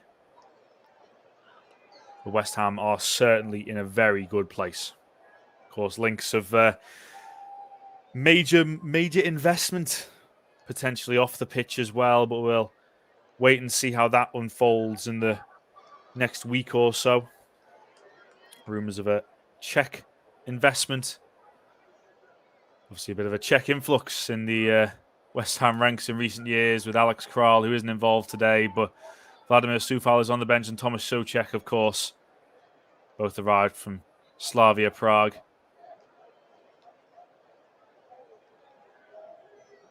But it's Aston Villa that have got the second half underway, and Howes looked to play it forward, but Rice intercepted the ball. Only give it back to Howes, and target looks forward for Ollie Watkins, but a run through to Fabianski. Good starting position from the Poland shot stopper. As I mentioned in the first half, recently retired from international duty to focus on playing commitments with West Ham, keeping Alphonse Areola out of the team, and that is no mean feat. Areola, good season with Fulham last year, even in relegation, and of course won the World Cup with France in 2018. Ben Rama down the right-hand side, taking on Cash, looking to get the cross in, but Cash did really well to block the clearance. It's now John McGinn. Leon Bailey. First chance to run at Ben Johnson in this second half. Bowen coming across. That's been a real feature of this game so far. When Leon Bailey has got the ball and looked to take on Ben Johnson, Jared Bowen has made a real effort to get back and double up on the Jamaican winger. It's given away now, and Bowen can get in there. Just got there ahead of Nicambra, and now Pablo Fornells. West Ham can break here. Fornells can't get the pass away to Bowen, can he? In fact, Jared Bowen could well be in now. He's gone down to the challenge from Konza. What's been given here? Right on the edge of the box. It's a free kick, I think, and it's a yellow card for Ezri Konza. But that was all from Jared Bowen intercepting the ball in his own half. Giving the ball to Pablo Fornells. It didn't look like the best pass in the world to Fornells. In fact, it looked like he'd overran it. Howes then clatters into Fornells. And Konza takes down Bowen right on the edge of the penalty area. Fornells definitely overran the ball. Clashed with Courtney Howes. The ball ran free to Bowen. And it's just outside the box. But it's a good job for Ezri Konza that Jared Bowen was going to be on his unfavoured right foot. Otherwise, he could have been in trouble there, Ezri Konsa. I don't think it'd be a red card. There may be a check on VAR just to check whether it was a denial of a goal or scoring opportunity, but I think the angle was going to be very tight and it would have been on Bowen's unfavoured left foot, or right foot rather. I think Chris Kavanagh's just having a little listen just to see what the VAR booth do make of it. In fact, there is going to be a VAR review, but it's going to be for a potential red card on Courtney Howes for the clash with Pablo Fornals. This would be interesting. It is an elbow that does end up in the face of Fornals. So the decision is serious, whether it would be serious foul play, whether that means there would be intent from Courtney Howes. It is a clattering, it does have to be said. Fornals didn't appear to make the most of it. He acknowledged there was a clash, but he just got on with the play. Chris Kavanagh still listening to Stuart Atwell in the VAR booth, and this would spell trouble for Aston Villa if he went to have a look at the monitor. It would appear that the review might well send Chris Kavanagh to the VAR screen, and he is going over now, Chris Kavanagh. This could spell trouble for Courtney Howes, and Aston Villa could well be down to 10 men very shortly. In fact, he's now checking if Ezri Konsa should go. Whether Jared Bowen was offside from the touch from Antonio perhaps as well. What decision is going to be made here? Chris Kavanagh makes the VAR sign with his hands, walks over to the penalty area. He takes the yellow card out of his pocket, cancels it, and it is going to be a red card for Ezri Konsa. The ever-present this season for Aston Villa is sent off for denying Jared Bowen a goal-scoring opportunity. And things go from bad to worse for Aston Villa at Villa Park.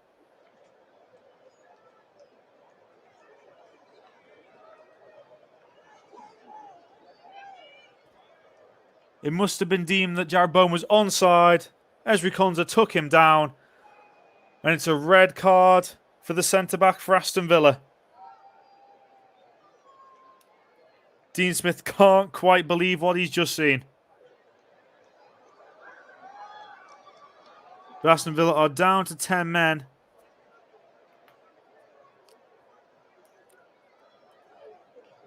And West Ham have a free kick. Tyrone Mings preparing to come on, as would be the natural change. But can West Ham add insult to injury? Ben Rama and Cresswell both over this set piece for the Hammers. It favours the left-footed striker. So Cresswell will certainly be eyeing this up. Ben Rama as well, potentially. It's Aaron Cresswell. It's hit the wall.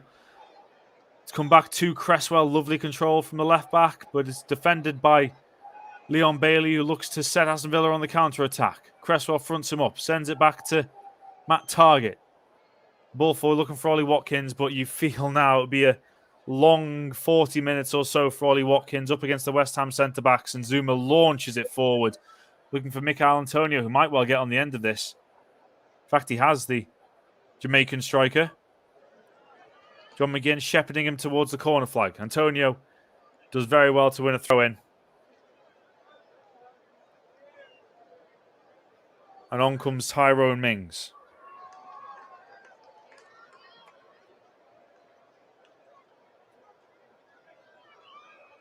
On for Emi Buendia. Did brilliantly to create Ollie Watkins' equaliser in the first half. Emi Buendia, but he's had to be sacrificed in order to get another centre-back onto the pitch here. So on comes Tyrone Mings. Dean Smith acknowledging Buendia almost and saying, look, you were unlucky to come off, but we need another centre-back on. And that's Aston Villa's second substitution. Obviously had to bring off Jacob Ramsey in the first half. the young midfielder twist his ankle, but Buendia is heading straight to the dressing room for Aston Villa. I think frustration for the Argentine there.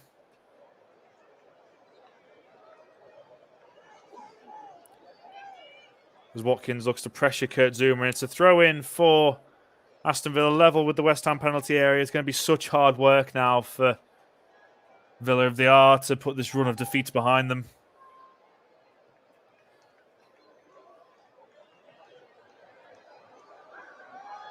There'll be a long throw in for Matty Cash. Tyrone Mings has gone up there, as has Courtney Howes. Is this a chance for Villa to fight back?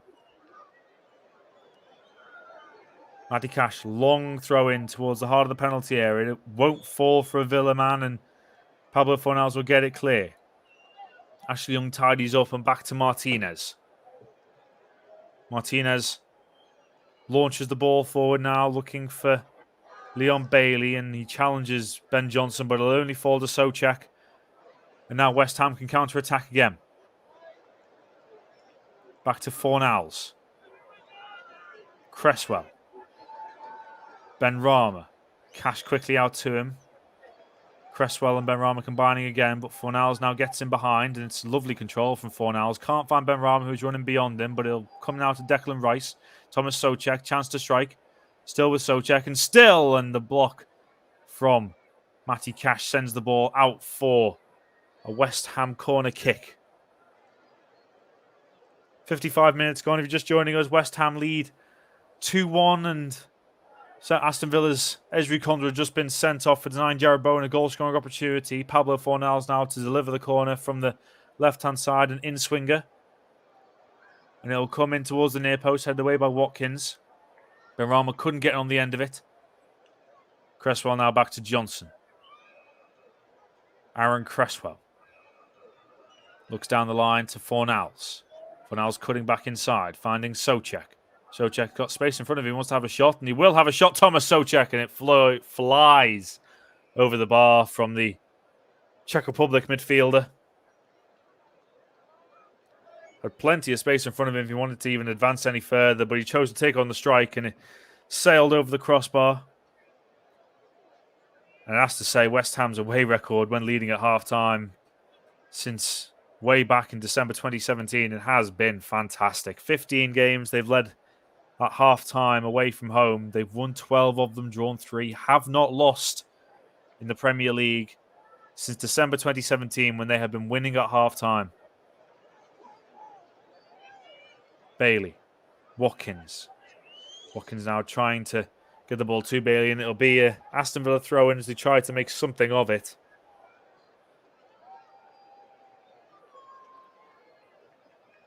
Target now. Asking for movement ahead of him because he hasn't been able to throw the ball yet. I think Villa fans growing frustrated as well by seeing that Target did not have anyone to throw to there, and it's gone out for a throw-in to Aston Villa. Matty Cash to launch this one from the left-hand side, coming over across to make the chance.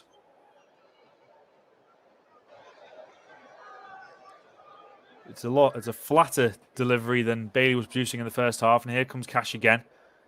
Launch it towards the far post. Up goes Hawes. Souček wins the header. Hawes again. It'll fall to Tyrone Mings. Mings now. McGinn chips it in. Watkins off the bar! And it's cleared away by Ogbonna, but what a chance for Aston Villa to equalise. Cleared away, and it's just about dealt with by Matt Target, but West Ham survive a scare there big time. Ollie Watkins with the chance to equalise, and his headers comes off the crossbar. Ashley Young can't get past side Benrahma, but what a chance for Ollie Watkins and Aston Villa. John McGinn dinked it in. Watkins may well feel he should have scored. In fact, it's a brilliant save from Lucas Fabianski. That is a sensational stop from the West Ham number 1.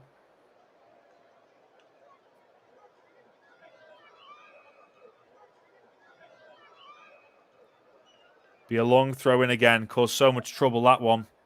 They're very difficult to defend long throw-ins. And here it comes again from Cash. Looping towards Mings. Headed away. Nakamba. Now to Bailey. Bailey cutting back outside Bowen. Trying to get past Bowen. Here's Nakamba. Can he get the cross in? He can. It was a good one as well. Ogbonna deals with it. Zuma away. Declan Rice. Now looking forward towards Fornals. Can he get there before Target? He can't. And it's good defending from Matt Target because it needed to be. Otherwise, West Ham were in there with Ben Rama and Antonio.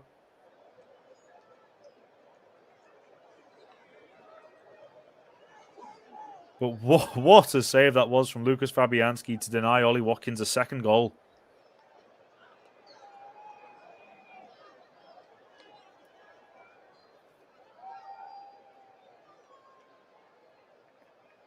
Zuma. Rice. Ogbonna now over to Kurt Zuma.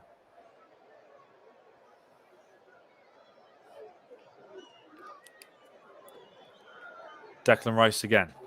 It's been everywhere today.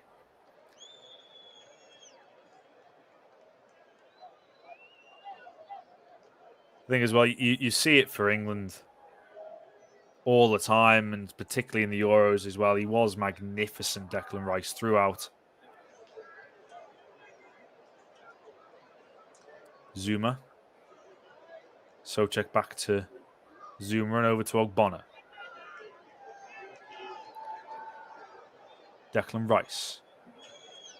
Side Ben Rama. Aaron Cresswell. Ben Rama again. Souček.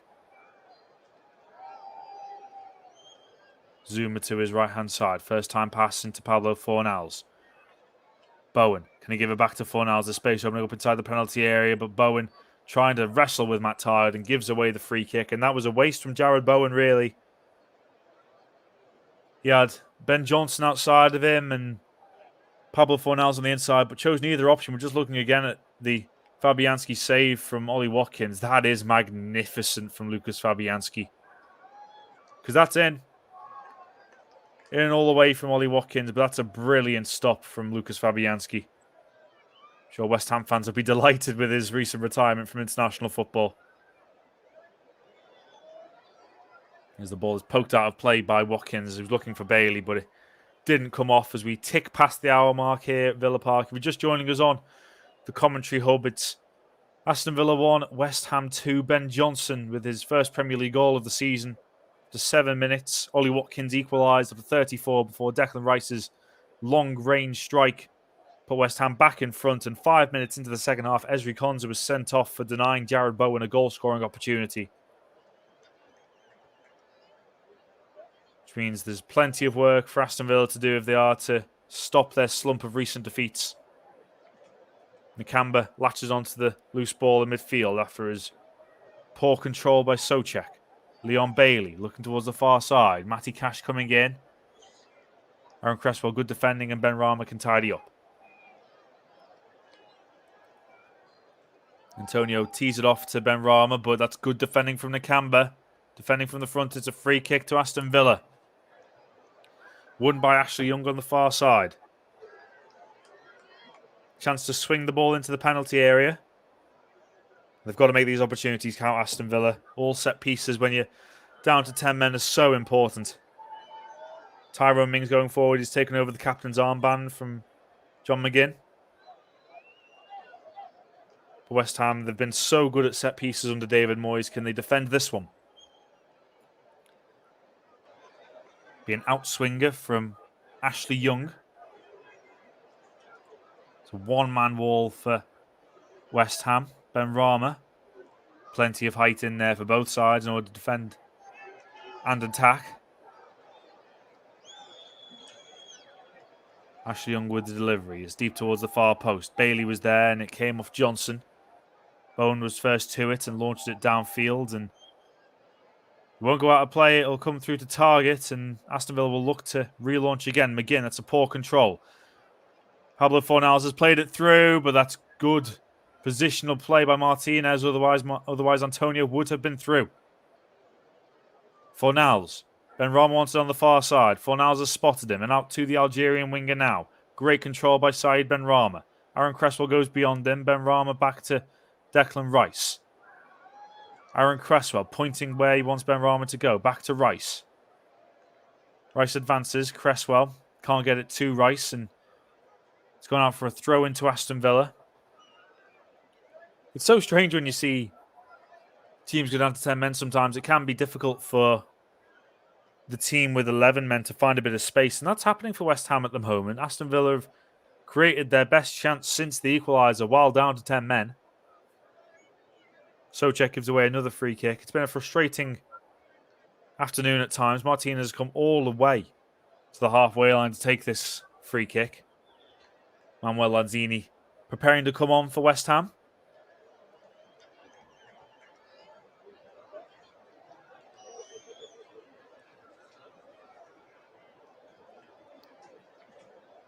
Martinez launching it forward from the halfway line towards Konza. Mings coming in behind him, and it'll be cleared away by Ogbonna. In fact, it's offside against Tyrone Mings.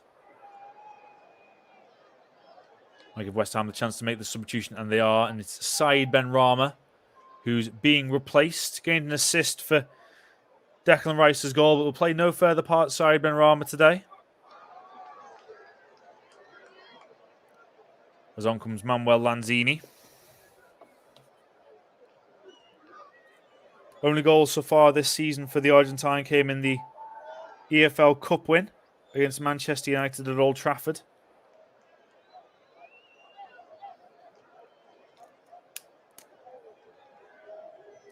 Of course, scored West Ham's goal of the season against Tottenham last year when they were 3-0 down with less than 10 minutes to go and pulled out a stunning 3-3 draw.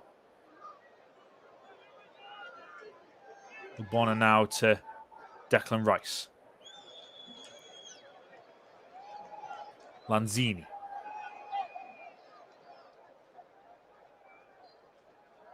Ogbonna now to Zuma. It's a poor pass behind Johnson, but he's quick enough to gather it. Zuma again, just playing it across the back line. Ogbonna.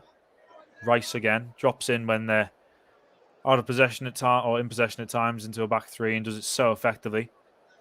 Fornals, can he get the cut back? He can't. It'll fall now to Young, who chops the ball away to Ollie Watkins. Took it under control really well. And here's McGinn looking for Ashley Young over the top, but you would imagine Cresswell will get there first, and he has done. It's really good control from Aaron Cresswell. Declan Rice. Lanzini. Souček. West Ham just trying to get control of the ball that they haven't really had since Ezri Konsa's red card about 15 minutes ago. Zuma. Rice. Cresswell. Lanzini down the left-hand side, cutting inside to find Antonio. Gives it back to Rice.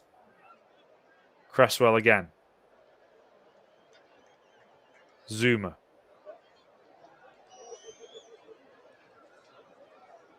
Ogbonna. Zipped ball, and now here's Lanzini with the cutback. It's beyond Antonio. Bailey tries to collect it, but now he'll fall to Bowen inside the penalty area. Bowen now can't get the cross in, but it's blocked away by Matt Targett. And it will go out for a corner kick to Aston Villa.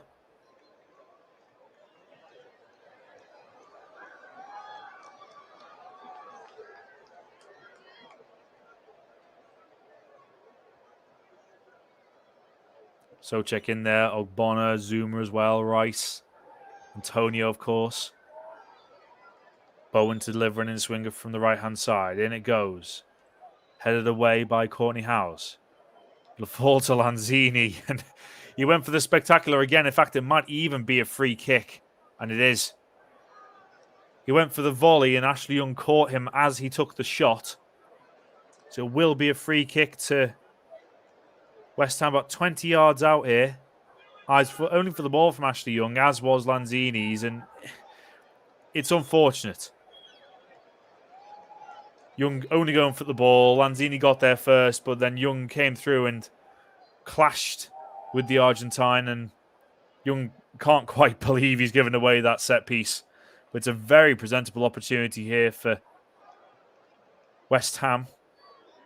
He'd even go as far as to say if you could pick up a ball and put it on a blade of grass on the football pitch to take a free kick, it would probably be not too far from here. Declan Rice is eyeing it up, as is Aaron Cresswell. This one's more of a right-footed strike.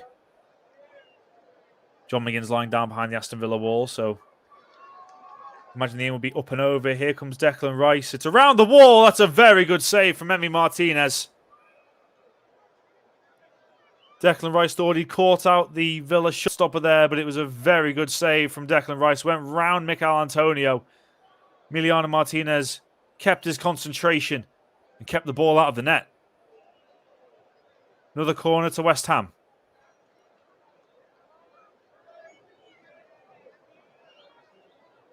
In it comes again from Bowen. The in-swinger towards the far post.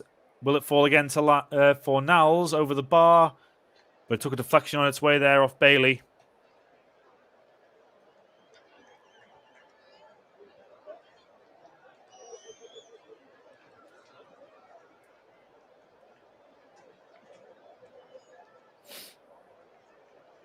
And Bowen, third corner in quick succession from the right-hand side for West Ham. Bowen, in-swinger towards the far post. Beyond everybody, had harmlessly out. Well, in fact, it doesn't. It hits the corner flag and stays in. And John McGinn can now play it to Matty Cash. Can he get away? No, he can't. He's been tackled. But it's a foul for Aston Villa. It looked all for all the world. That ball was going out of play from Jared Bowen's corner. But it hit the far post and stayed in play. And John McGinn did very well. I'm just seeing again the red card for Ezri Konsa. Jared Bowen is onside as he collects the ball. Just seeing Fornals, he was clearly hurt from the clash from Courtney Howes, and I think Ezri Konsa can possibly count himself a little bit unlucky, to be honest, with Bowen going away from goal and it being on his weaker foot. But Aston Villa have responded well to the red card, it has to be said. And here come West Ham. Souček, Lanzini. Cunning inside, giving it to Fornals. Chipping it over to the far post. Bowen's onside. Can't get it back to Antonio first time. Bowen again. Sweeps it into the arms of Emi Martinez.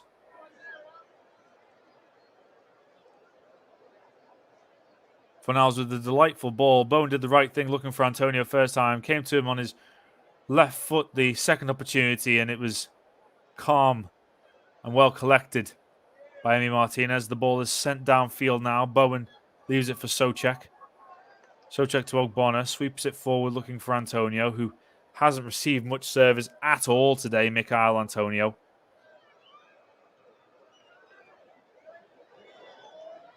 Tyrone Mings. Just under 20 minutes to go here at Villa Park. It's Aston Villa 1, West Ham United 2.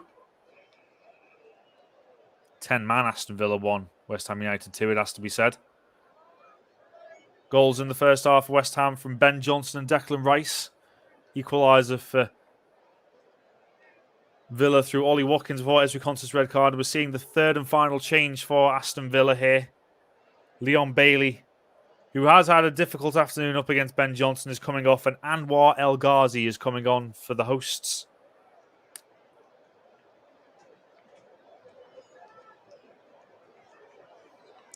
Had a brilliant season last year. 10 goals in 28 appearances in the Premier League for the Dutchman last year.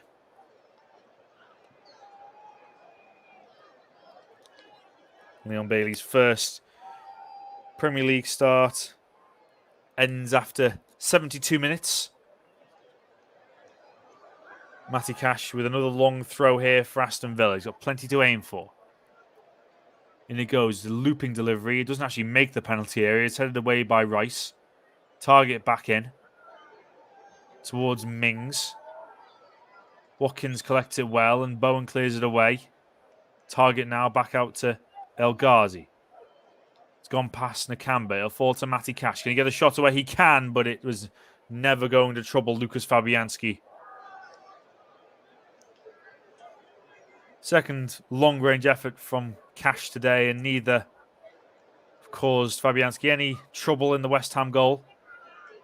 Cash now forward looking for Watkins. He's working so hard up against Ogbonna and Zuma.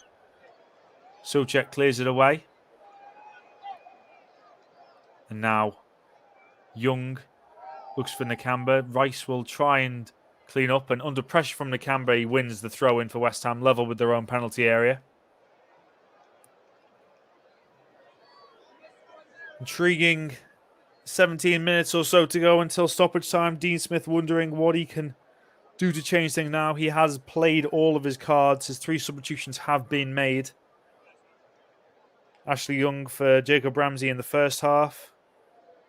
Then Tyro Mings coming on for Emi Buendia when they went down to 10 men following Ezri Konsa's red card. And final sub, Leon Bailey leaving the pitch to be replaced with Anwar El Ghazi, who is Aston Villa's penalty taker when he is on the pitch. Only goals so far this season. One of them was from the spot against Newcastle. The only other 2 goals from El Ghazi this year went the EFL Cup against Barrow in a 6-0 win. Johnson, lovely control. Now up against El Ghazi and looks downfield. Has it stayed in play? It has, headed up by Target. Mings just about keeps it in play and then goes for the follow-up. Souček was in the middle of a challenge there, and Mings battling for it again. Johnson, Bowen takes under control well. Target hasn't given away the free kick. Nakamba. Villa need to start committing men forward. Nakamba drives forward, but that's a poor pass behind Matty Cash. It's a gift of a throw into West Ham. Did so well there, Nakamba, but the pass was behind Matty Cash as he bombarded forward into the West Ham half.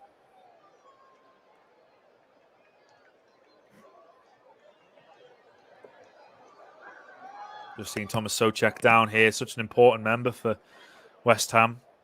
And they haven't made a change yet, the visit. Well, they have made 1 change so far, the visitors. Sai Benrahma, of course, going off to be replaced by Manuel Lanzini. But this would be a blow for David Moyes if he was to lose Thomas Souček. Mark Noble just getting warmed up. Moyes just having a word with Antonio. Hasn't been his day so far. I emphasize so far because he has had a lot of good days this season, Michail Antonio.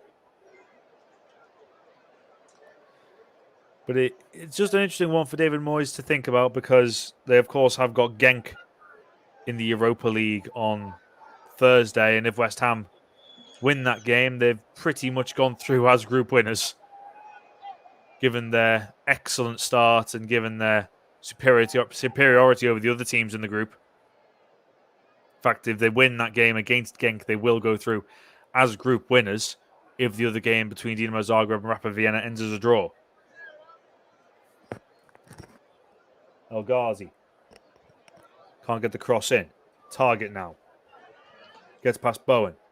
Nakamba looking for a target again, but it's been cut out. And now Declan Rice can sweep it out to Lanzini.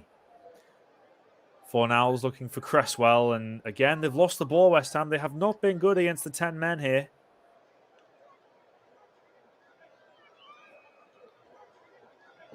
Mings.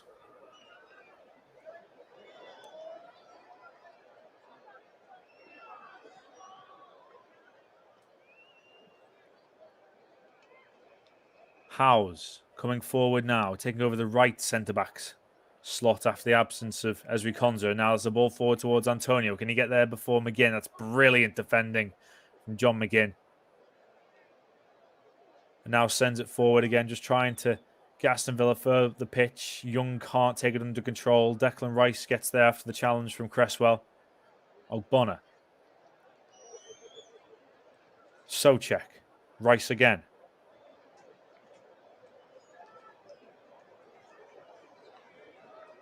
Lanzini coming deep to pick up the ball. Looking forward if he can get it there, but Souček takes over and gives the pass to Cresswell. Looking for Souček again, but Howes sends it forward. It's a long ball looking for Watkins. Ogbonna has to deal with it. Sends it forward, and Ashley Young very nearly got on the end of that, and that would have caused problems for West Ham. But now Fornals looks for Johnson on the near side. It's a poor pass. It's a poor clearance then from target, and Nakamba goes in for the challenge. There's a 50-50 between Fornals and Nakamba, and there's Swafters here. Bowen checking that Fornals is okay. Tyrone Mings is not happy with the challenge. Chris Kavanagh has gone to his pocket. It looks like being a yellow card.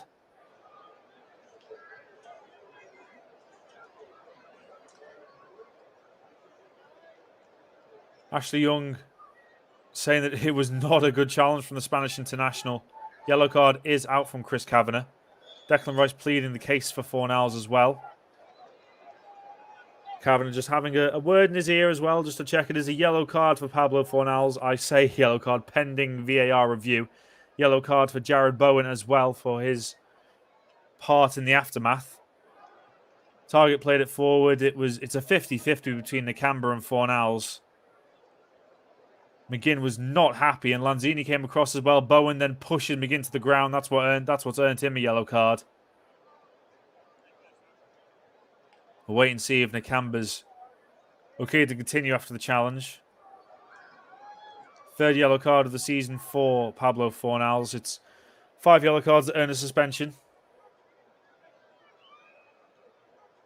It doesn't appear that there's any sort of check going on for a VAR review. Yellow card for John McGinn as well. It's his 4th of the campaign, so he's perilously close to suspension. John McGinn, he is very important for Aston Villa. Finally, we're just seeing Jared Bowen, who's earned his first booking of the campaign.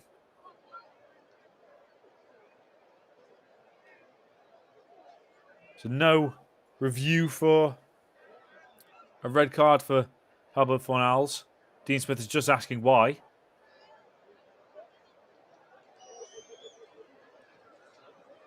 Being told by David Coote for the reasoning behind it. Martinez just get play underway. Just over 10 minutes to go at Villa Park. Still Aston Villa 1, West Ham United 2. Declan Rice clearing it away from the attentions of Ollie Watkins. Antonio gets the flick on, and now Jared Bowen could be away here for West Ham. He's got Fornals in support. Jared Bowen through on goal. It's Jared Bowen. It's a brilliant save. It's Fornals! It's a 3rd for West Ham, and Pablo Fornals has surely sealed the 3 points. West Ham charge over to their fans to celebrate, and the Spaniard who was involved in the controversy just a moment ago has surely sealed the victory on the road yet again. A breakaway goal from West Ham to seal the 3 points. Pablo Fornals with his 3rd Premier League goal of the season. Jared Bowen's shot was saved by Emi Martinez, but he couldn't push it far enough away. And Fornals did the simple job of tapping it in from close range. Young tried to clear the danger, but he couldn't do so. And with less than 10 minutes to play, surely now David Moyes has taken his team level on points with Manchester City. Aston Villa 1, West Ham United 3.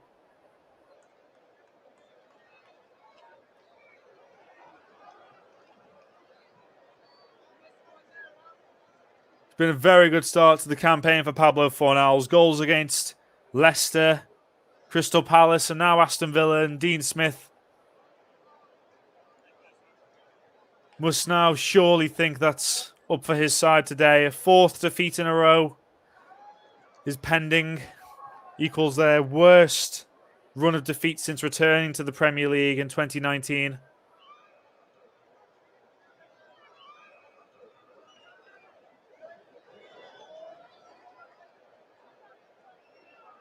West Ham also on course for their 3rd consecutive win against Aston Villa in the Premier League, and that would be the first time they've won 3 in a row against the Villains in the top flight since 1967. West Ham are in a very good moment, both on and off the pitch. I'm sure for West Ham fans, it's been a long time since they've been able to say that, but the good times look like they're coming back under David Moyes. Let's not forget, they knocked Manchester City out of the Carabao Cup in midweek on a penalty shootout, winning 5-3 after drawing 0-0 in 90 minutes. Fantastic result for West Ham, who play Tottenham in the quarterfinals in mid-December.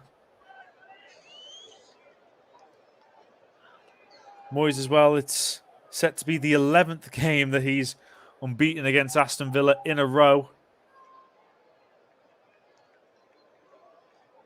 And with Liverpool coming up next week as well, they must be savouring that after Liverpool's result yesterday when they dropped a 2-goal lead against Brighton at Anfield.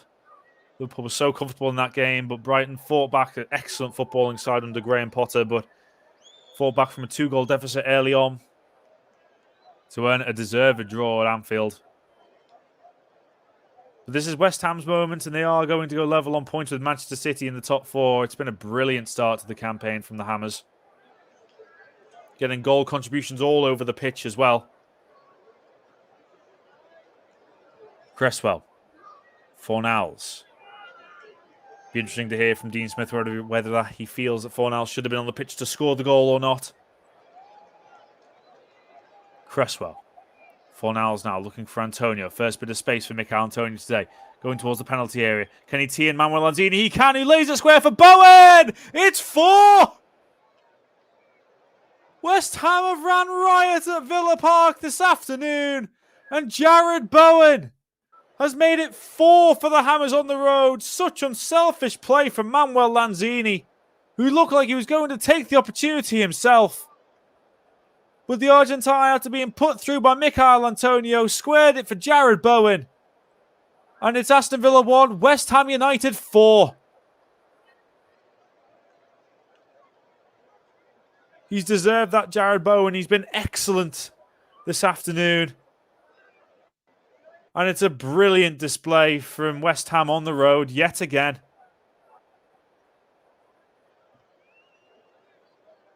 The Hammers really are flying at the moment, both domestically and abroad. They're on for a club record of 5 consecutive away victories in all competitions to equal the record set in 2017, or 2007 rather.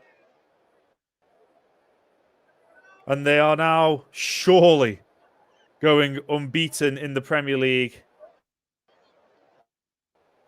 on the road for 8 games, which is a club record.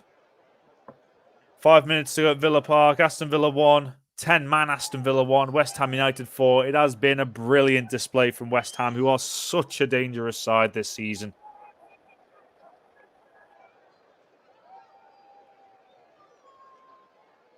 The composure all over the pitch as well, from an experienced centre-back pairing to exciting talent in midfield and a potent strike force. There's plenty to be excited about if you're a West Ham fan at the moment. As the Villa fans start to leave Villa Park, a lot of them have seen enough. And you do start to wonder if there could be a question or two about the future of Dean Smith after 4 defeats in a row in the Premier League. Defeat against Chelsea in the Carabao Cup on penalties as well. It's a team that has been heavily invested in. You look at Leon Bailey, Emi Buendia, Martinez as well, the goalkeeper, Tyrone Mings, Douglas Luiz, Marvellous Nakamba. The list goes on, really. Even players that have left the club, such as Wesley. Do West Ham want to add any more, though? That's the question. Antonio goes down under a challenge from Konza. Here's Jared Bowen. Gets the ball inside the penalty area, but he's been wrestled off it by Courtney Howes. Here's Antonio. West Ham keeping the ball, and it's a free kick. Antonio's won the free kick off Marvellous Nakamba. About 25 yards out. But West Ham really are turning the screw on Dean Smith's side here.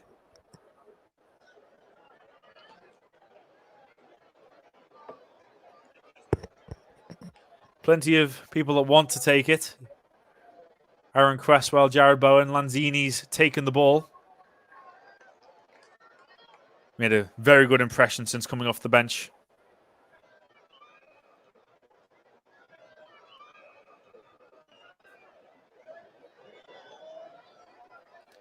He's eyeing this one up. Manuel Lanzini, can he beat his Argentinian counterpart? Emi Martinez, about 25 yards out. The whistle goes. Manuel Lanzini. Right-footed. It's over the wall. It's gone the other way, and it's just whistled past the top corner. Fooled everyone there. Manuel Lanzini looking like he was going to go for the near post, but he went for the far. Martinez moved, and if it's on target, it's in.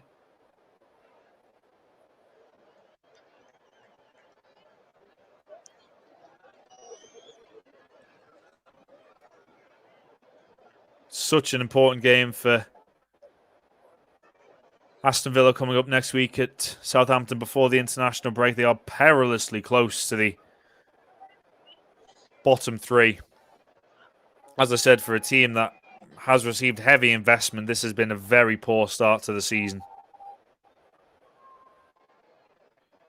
But for West Ham, they just keep on going from strength to strength, really.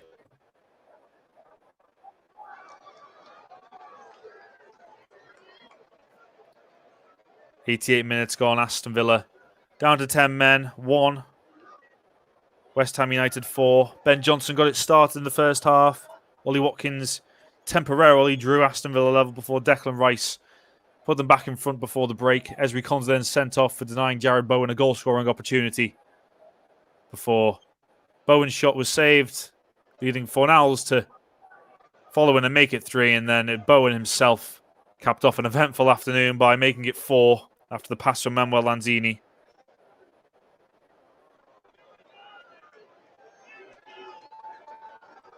And you have to say it's thoroughly deserved, this from West Ham, who are taking advantage of slip-ups from Liverpool and Manchester City yesterday.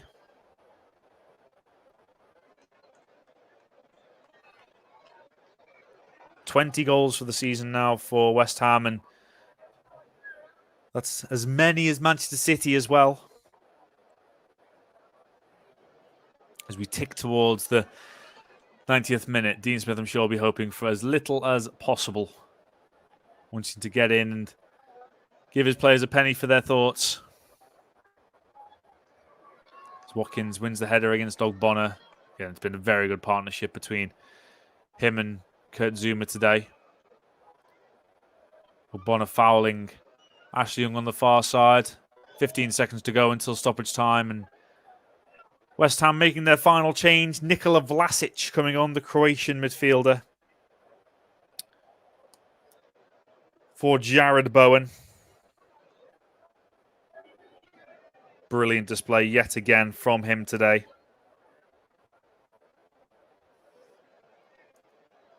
Goal and an assist, and a big part in the red card as well. And a welcome return for Vladimir Sufal coming on for Pablo Fornals.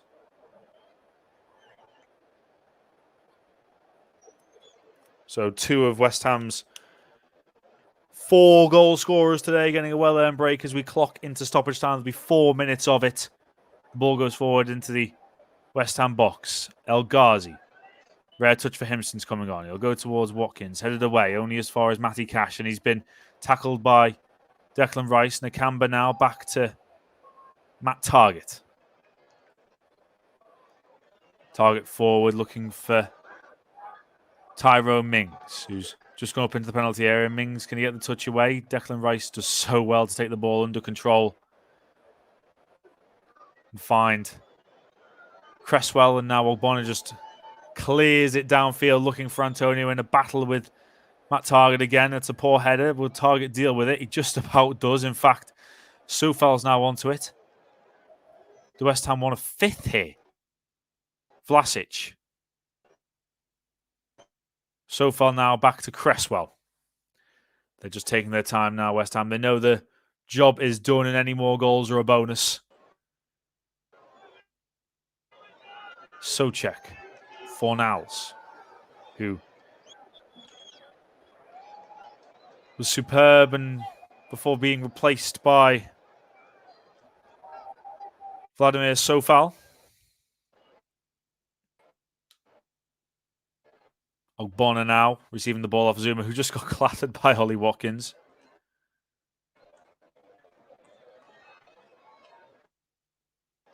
Ogbonna to Thomas Souček.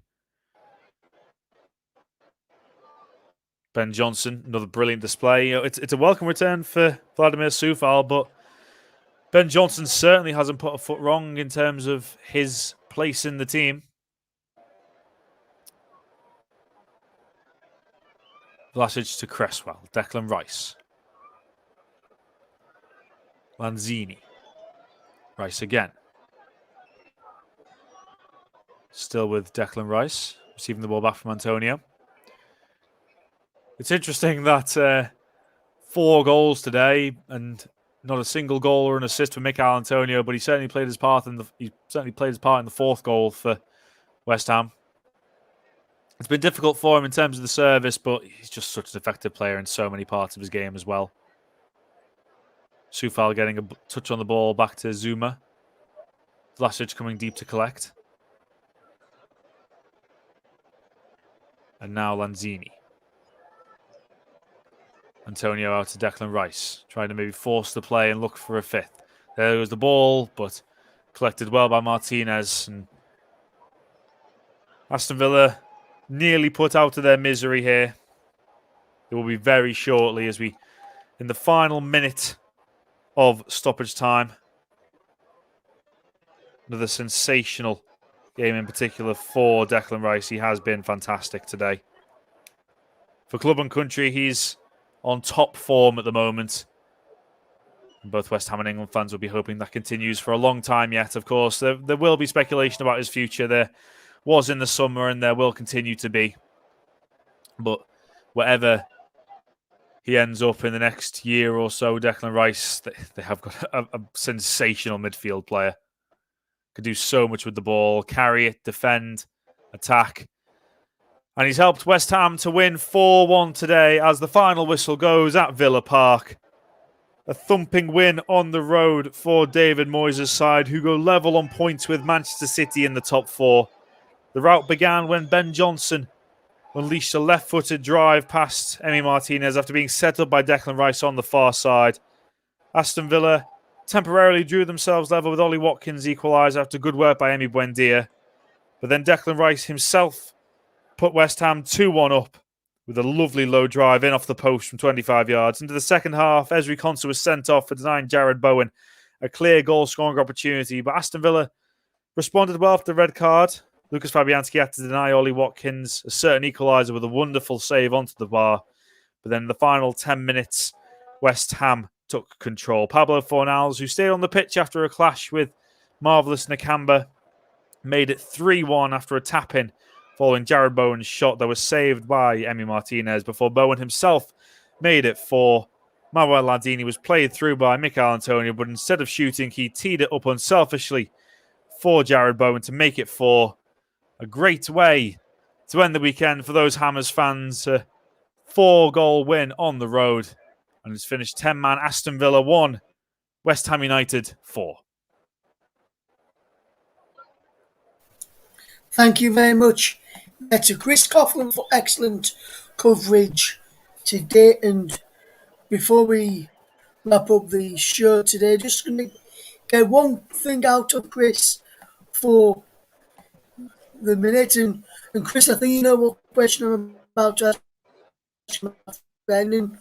And Chris, the question I'm about to ask you is, who was your player of the match, which is sponsored by Commentary Services? Who was the standout player for you from I'll probably say you're probably picking a West Ham player. So who was your standout man of the match performer today, or player of the match performer today, Chris, which is sponsored by the brilliant Commentary Services? I think you could tell throughout my commentary I am a very big fan of Declan Rice, and for good reasons. He is just a sensational midfielder again today. He's just on top form. You can tell everything he does just oozes confidence at the moment. His awareness to find Ben Johnson for the first goal and his confidence to take on the strike for the second goal as well for West Ham. And just all over the pitch today. He was absolutely magnificent throughout. So it'll come as no surprise to anybody listening in that my player of the match, my man of the match, is Declan Rice. Yes, and a good choice for player of the match there as well, Chris. And I saw a comment earlier on which was by Mike regarding Declan Rice. While it was half time, but didn't get a chance to read it out, which I want to read out now, Chris, and get your thoughts. on this, and Mike is saying, he and this is what Mike said. He says, Declan Rice is such a fantastic player, so good at the Euros alongside Calvin Phillips, and he's only going to get better. Remember, he's only 22 as well. He's going to be a mainstay in the England setup for such a long, long time. And Chris, and you saw how good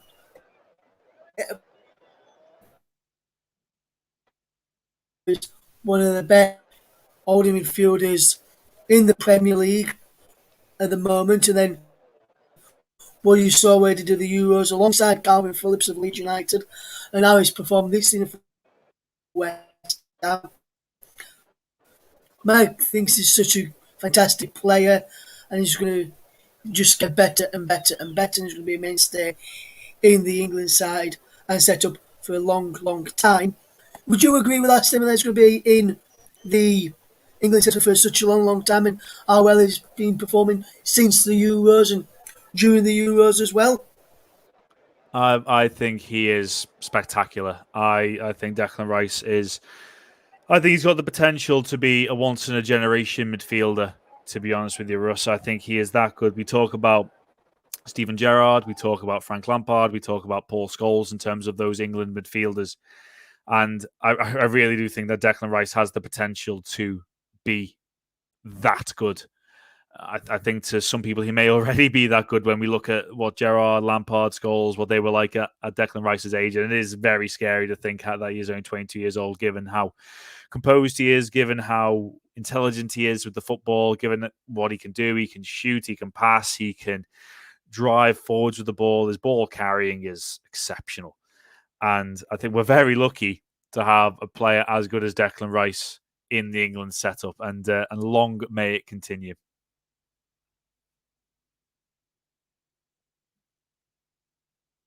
You as well, and just some other results from earlier today in the Premier League.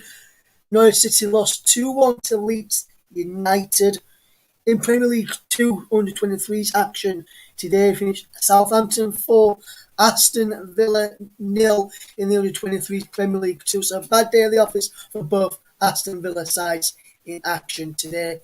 In the Women's Championship, it finished Durham 1, London City Lionesses 0. Liverpool 2 lose 0. Blackburn 3, Coventry United 2. Charlton 0, Sunderland 1. Watford 2, Crystal Palace 2. And Bristol City 5, Sheffield United 1. In the Women's FA Cup, I told you earlier that it was 3-0 to Chelsea over Manchester City. And what I can tell you as well, in the match which is on TV, currently being played right now, Arsenal are currently leading by 3-0 over Brighton, thanks to Kim Little, Beth Mead and Leah Williamson on the score sheet for England. In the Euro Under-17 qualifying campaign, Lithuania lost 4-1 to Latvia.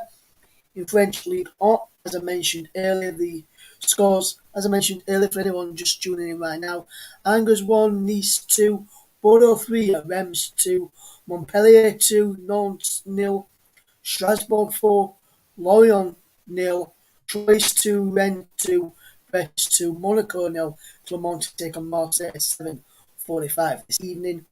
In the Bundesliga, both will finish now. Augsburg 4, Stuttgart 1, and Borussia Mönchengladbach 2, VfL Bochum 1 is another result there.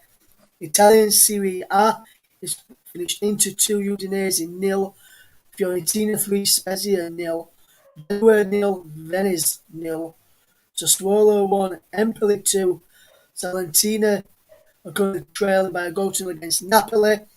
AS Roma are take on AC Milan at 7:45 this evening. In the Scottish Premiership from earlier, Motherwell 1, Rangers 6, Keyboard Rouge on target there, as to where James Tavernier. If earlier in La Liga finished Cadiz 1, Real Mallorca 1, and Atletico Madrid 3, Real Betis 0, Getafe taking on Espanyol right now. That is currently a 1-1, with a game later to come in La Liga that is from and that is between, should I say, Real Sociedad taking on Athletic Bilbao.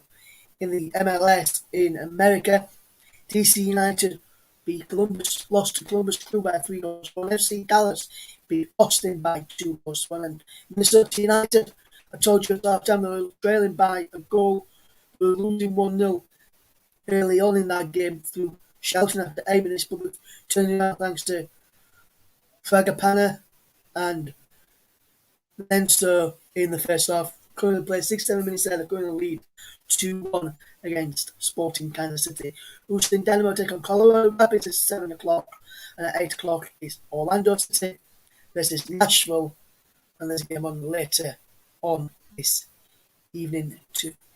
As well in the MLS between Philadelphia Union and FC Cincinnati, that's at 11:30 this evening.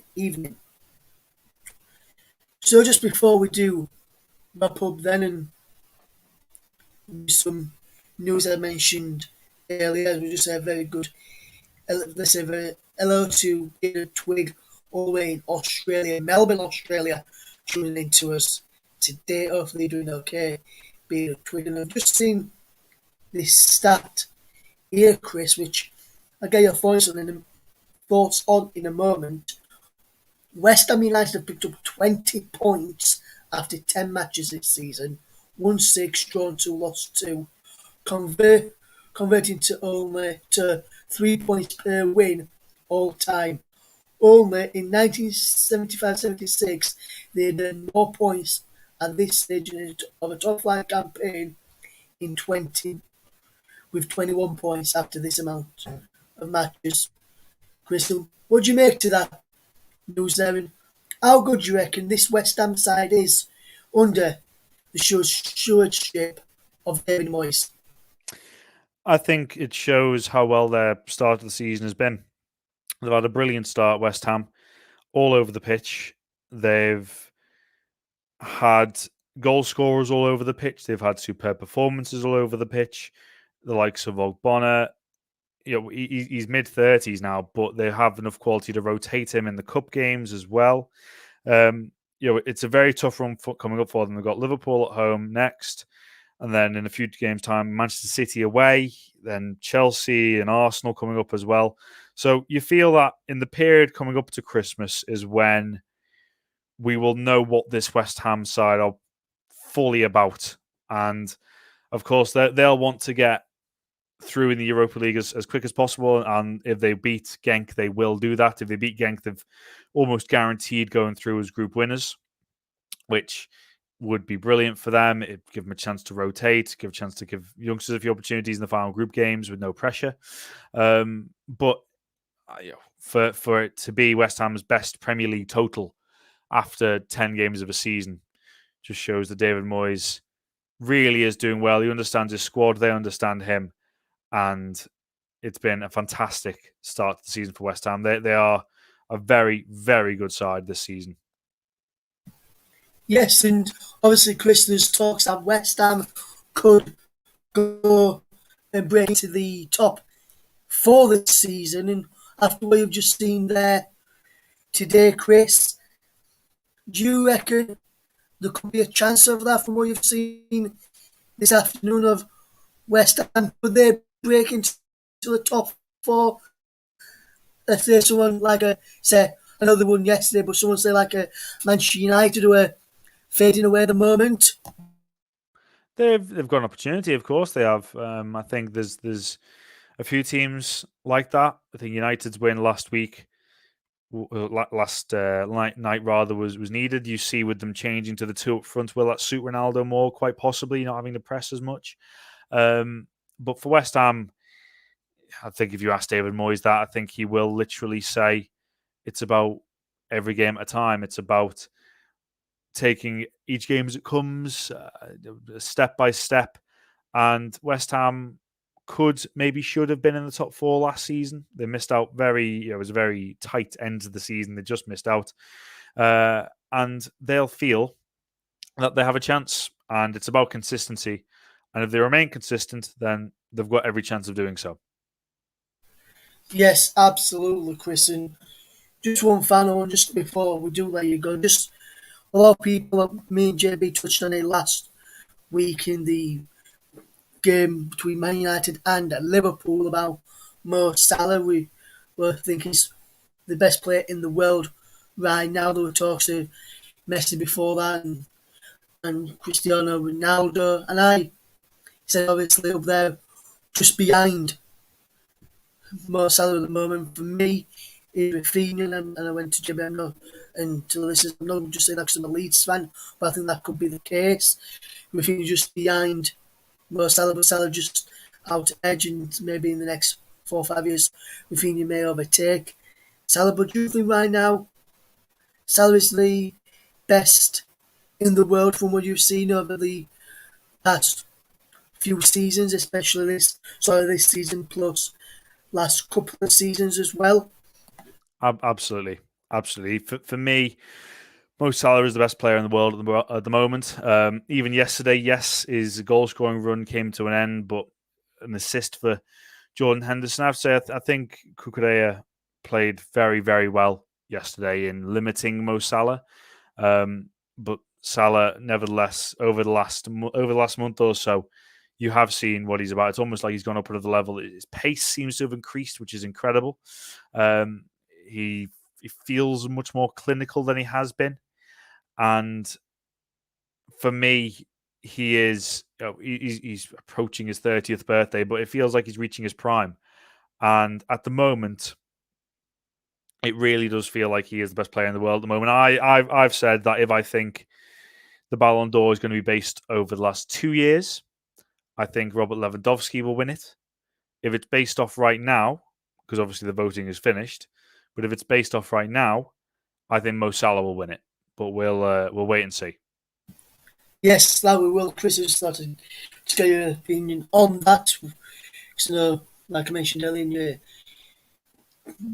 day job, you do cover the Liverpool and Everton. And just a quick one then, Chris, looking ahead to Everton this weekend, they've got Wolves tomorrow. Obviously, last week lost to Watford, and now they've got to try and bounce back. And when I say lost to Watford, I don't just mean lost like 1-0 or 2-1.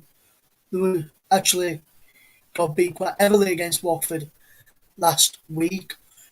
Looking at tomorrow then, and what Wolves got a point at Ellen Road last week, do you feel like Everton could cause Wolves a few problems, or do you reckon Wolves could end up winning Palin? Because I've seen a bit of rumours in the past couple of weeks that pressure, if they don't start picking up points again, Everton in the near future, then pressure could be on Rafa Benitez. Do you feel about the pressure?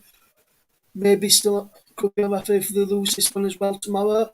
I don't think so. You have to remember that Everton have had a lot of injuries this season. They remain without Dominic Calvert-Lewin.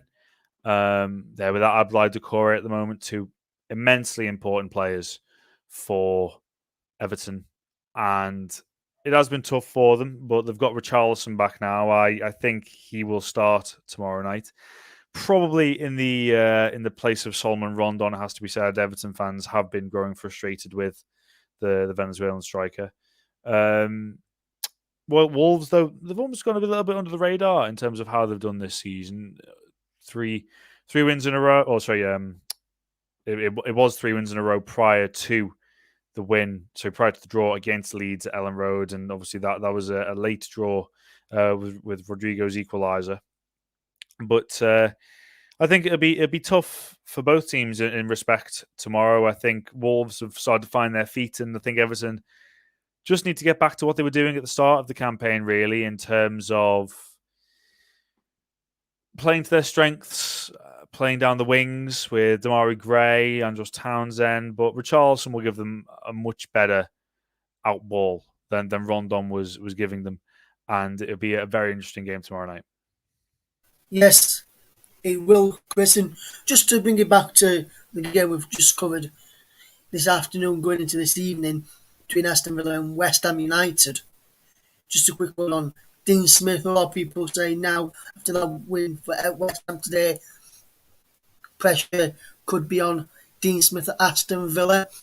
And if you look at him down near the bottom of the Premier League on 10 points, level on points with Leeds United after their win over Norwich earlier, and a couple of other teams that are down there as well. Do you think the pressure could be on Dean Smith if, say, if Aston Villa lose the next, so losing next week before the international break, and then lose after the international break, and so Leeds win the next couple of matches as well? Do you think the pressure could be really on Dean Smith, and Dean Smith could be facing the sack of Villa Park? Yes, I think when you consider the investment at Aston Villa and the results and the performances, it hasn't gone well. And Dean Smith, he loves the club. It's a difficult situation for him. It's up to him to find a way to get themselves out of this rut. And the game at Southampton have been very good in recent weeks as well. It's a very tough game for both sides. Well, it's a very important game, rather, for both sides next week. And if they lose that going into the international break, I think decisions will have to be made at Aston Villa because something clearly won't be working. They are perilously close to the relegation zone. It's crazy to say that, really, when you look at the investment at Aston Villa. They're only 3 points above the bottom three now. So I don't like to say changes should be made. I don't think that's fair, given what Dean Smith has done for Aston Villa, but they need to improve and improve quickly. That's what I'll say. Yes, and just to let people know, the Women's FA Cup semi-final, the other results are Arsenal beat Brighton by 3 goals. So on 5th of December this year, Chelsea will take on Arsenal in the Women's FA Cup. That should be a cracking game, and hopefully we'll be able to bring you that on the channel with Nicholas Jones as well. Just another one who was under pressure recently as well, Chris, is the man in the Norwich City, Daniel Farke, got up 2 years ago. We're going relegated back up again last season. Struggling again down on the bottom, yet to win Norwich City this season. Only win they've had is in the cup against Bournemouth. And then before that was in the friendlies against Gillingham. Before the game against Norwich, they lost 3 on the spin Newcastle away in a pre-season match.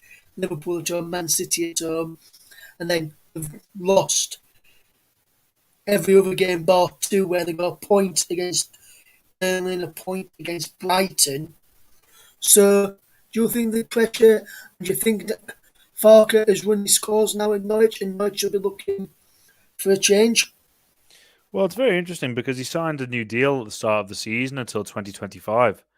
So clearly, Norwich are happy with what he's doing at the club. It's not going well for them this season at all. I tipped them for relegation at the start of the campaign. I've seen nothing so far to make me change my mind on that. And they've got to learn. They've got to learn sooner rather than later. Otherwise, it could be a pretty limp exit from the Premier League, really being honest. I do struggle, with all due respect to Norwich, I struggle to see a team that they are able to beat. I know Newcastle potentially, with how bad they've been so far, but I would still expect Newcastle to beat Norwich when the two sides come up against each other. It's very tough for Norwich. I'm not sure how they get out of this, and I'm not really sure what the role is for Daniel Farke going forward if they go down to the Championship again, because something clearly is going right if they do have ambitions of staying in the Premier League, and they have made it clear that they do. Something somewhere will need to change, and Daniel Farke has got some time now to think about what to do to improve his side's fortunes.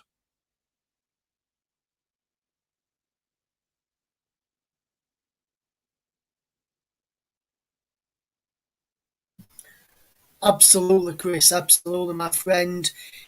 So just let's wrap up then today's show. Brilliant win for West Ham United. Goals coming from Johnson, Rice, Fornals and Bowen at the Watkins goal constellation in the first half.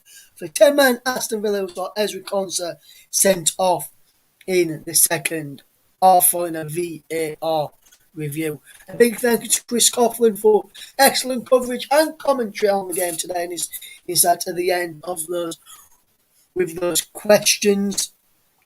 Hopefully we'll bring you the match tomorrow in the Premier League as Wolves take on Everton, and then next weekend we'll hopefully bring you some of the FA Cup matches that are being played. As FA Cup round 1 begins next weekend, we'll be probably covering, we're hopefully going to be covering every step of the way on the road to Wembley in the FA Cup this season.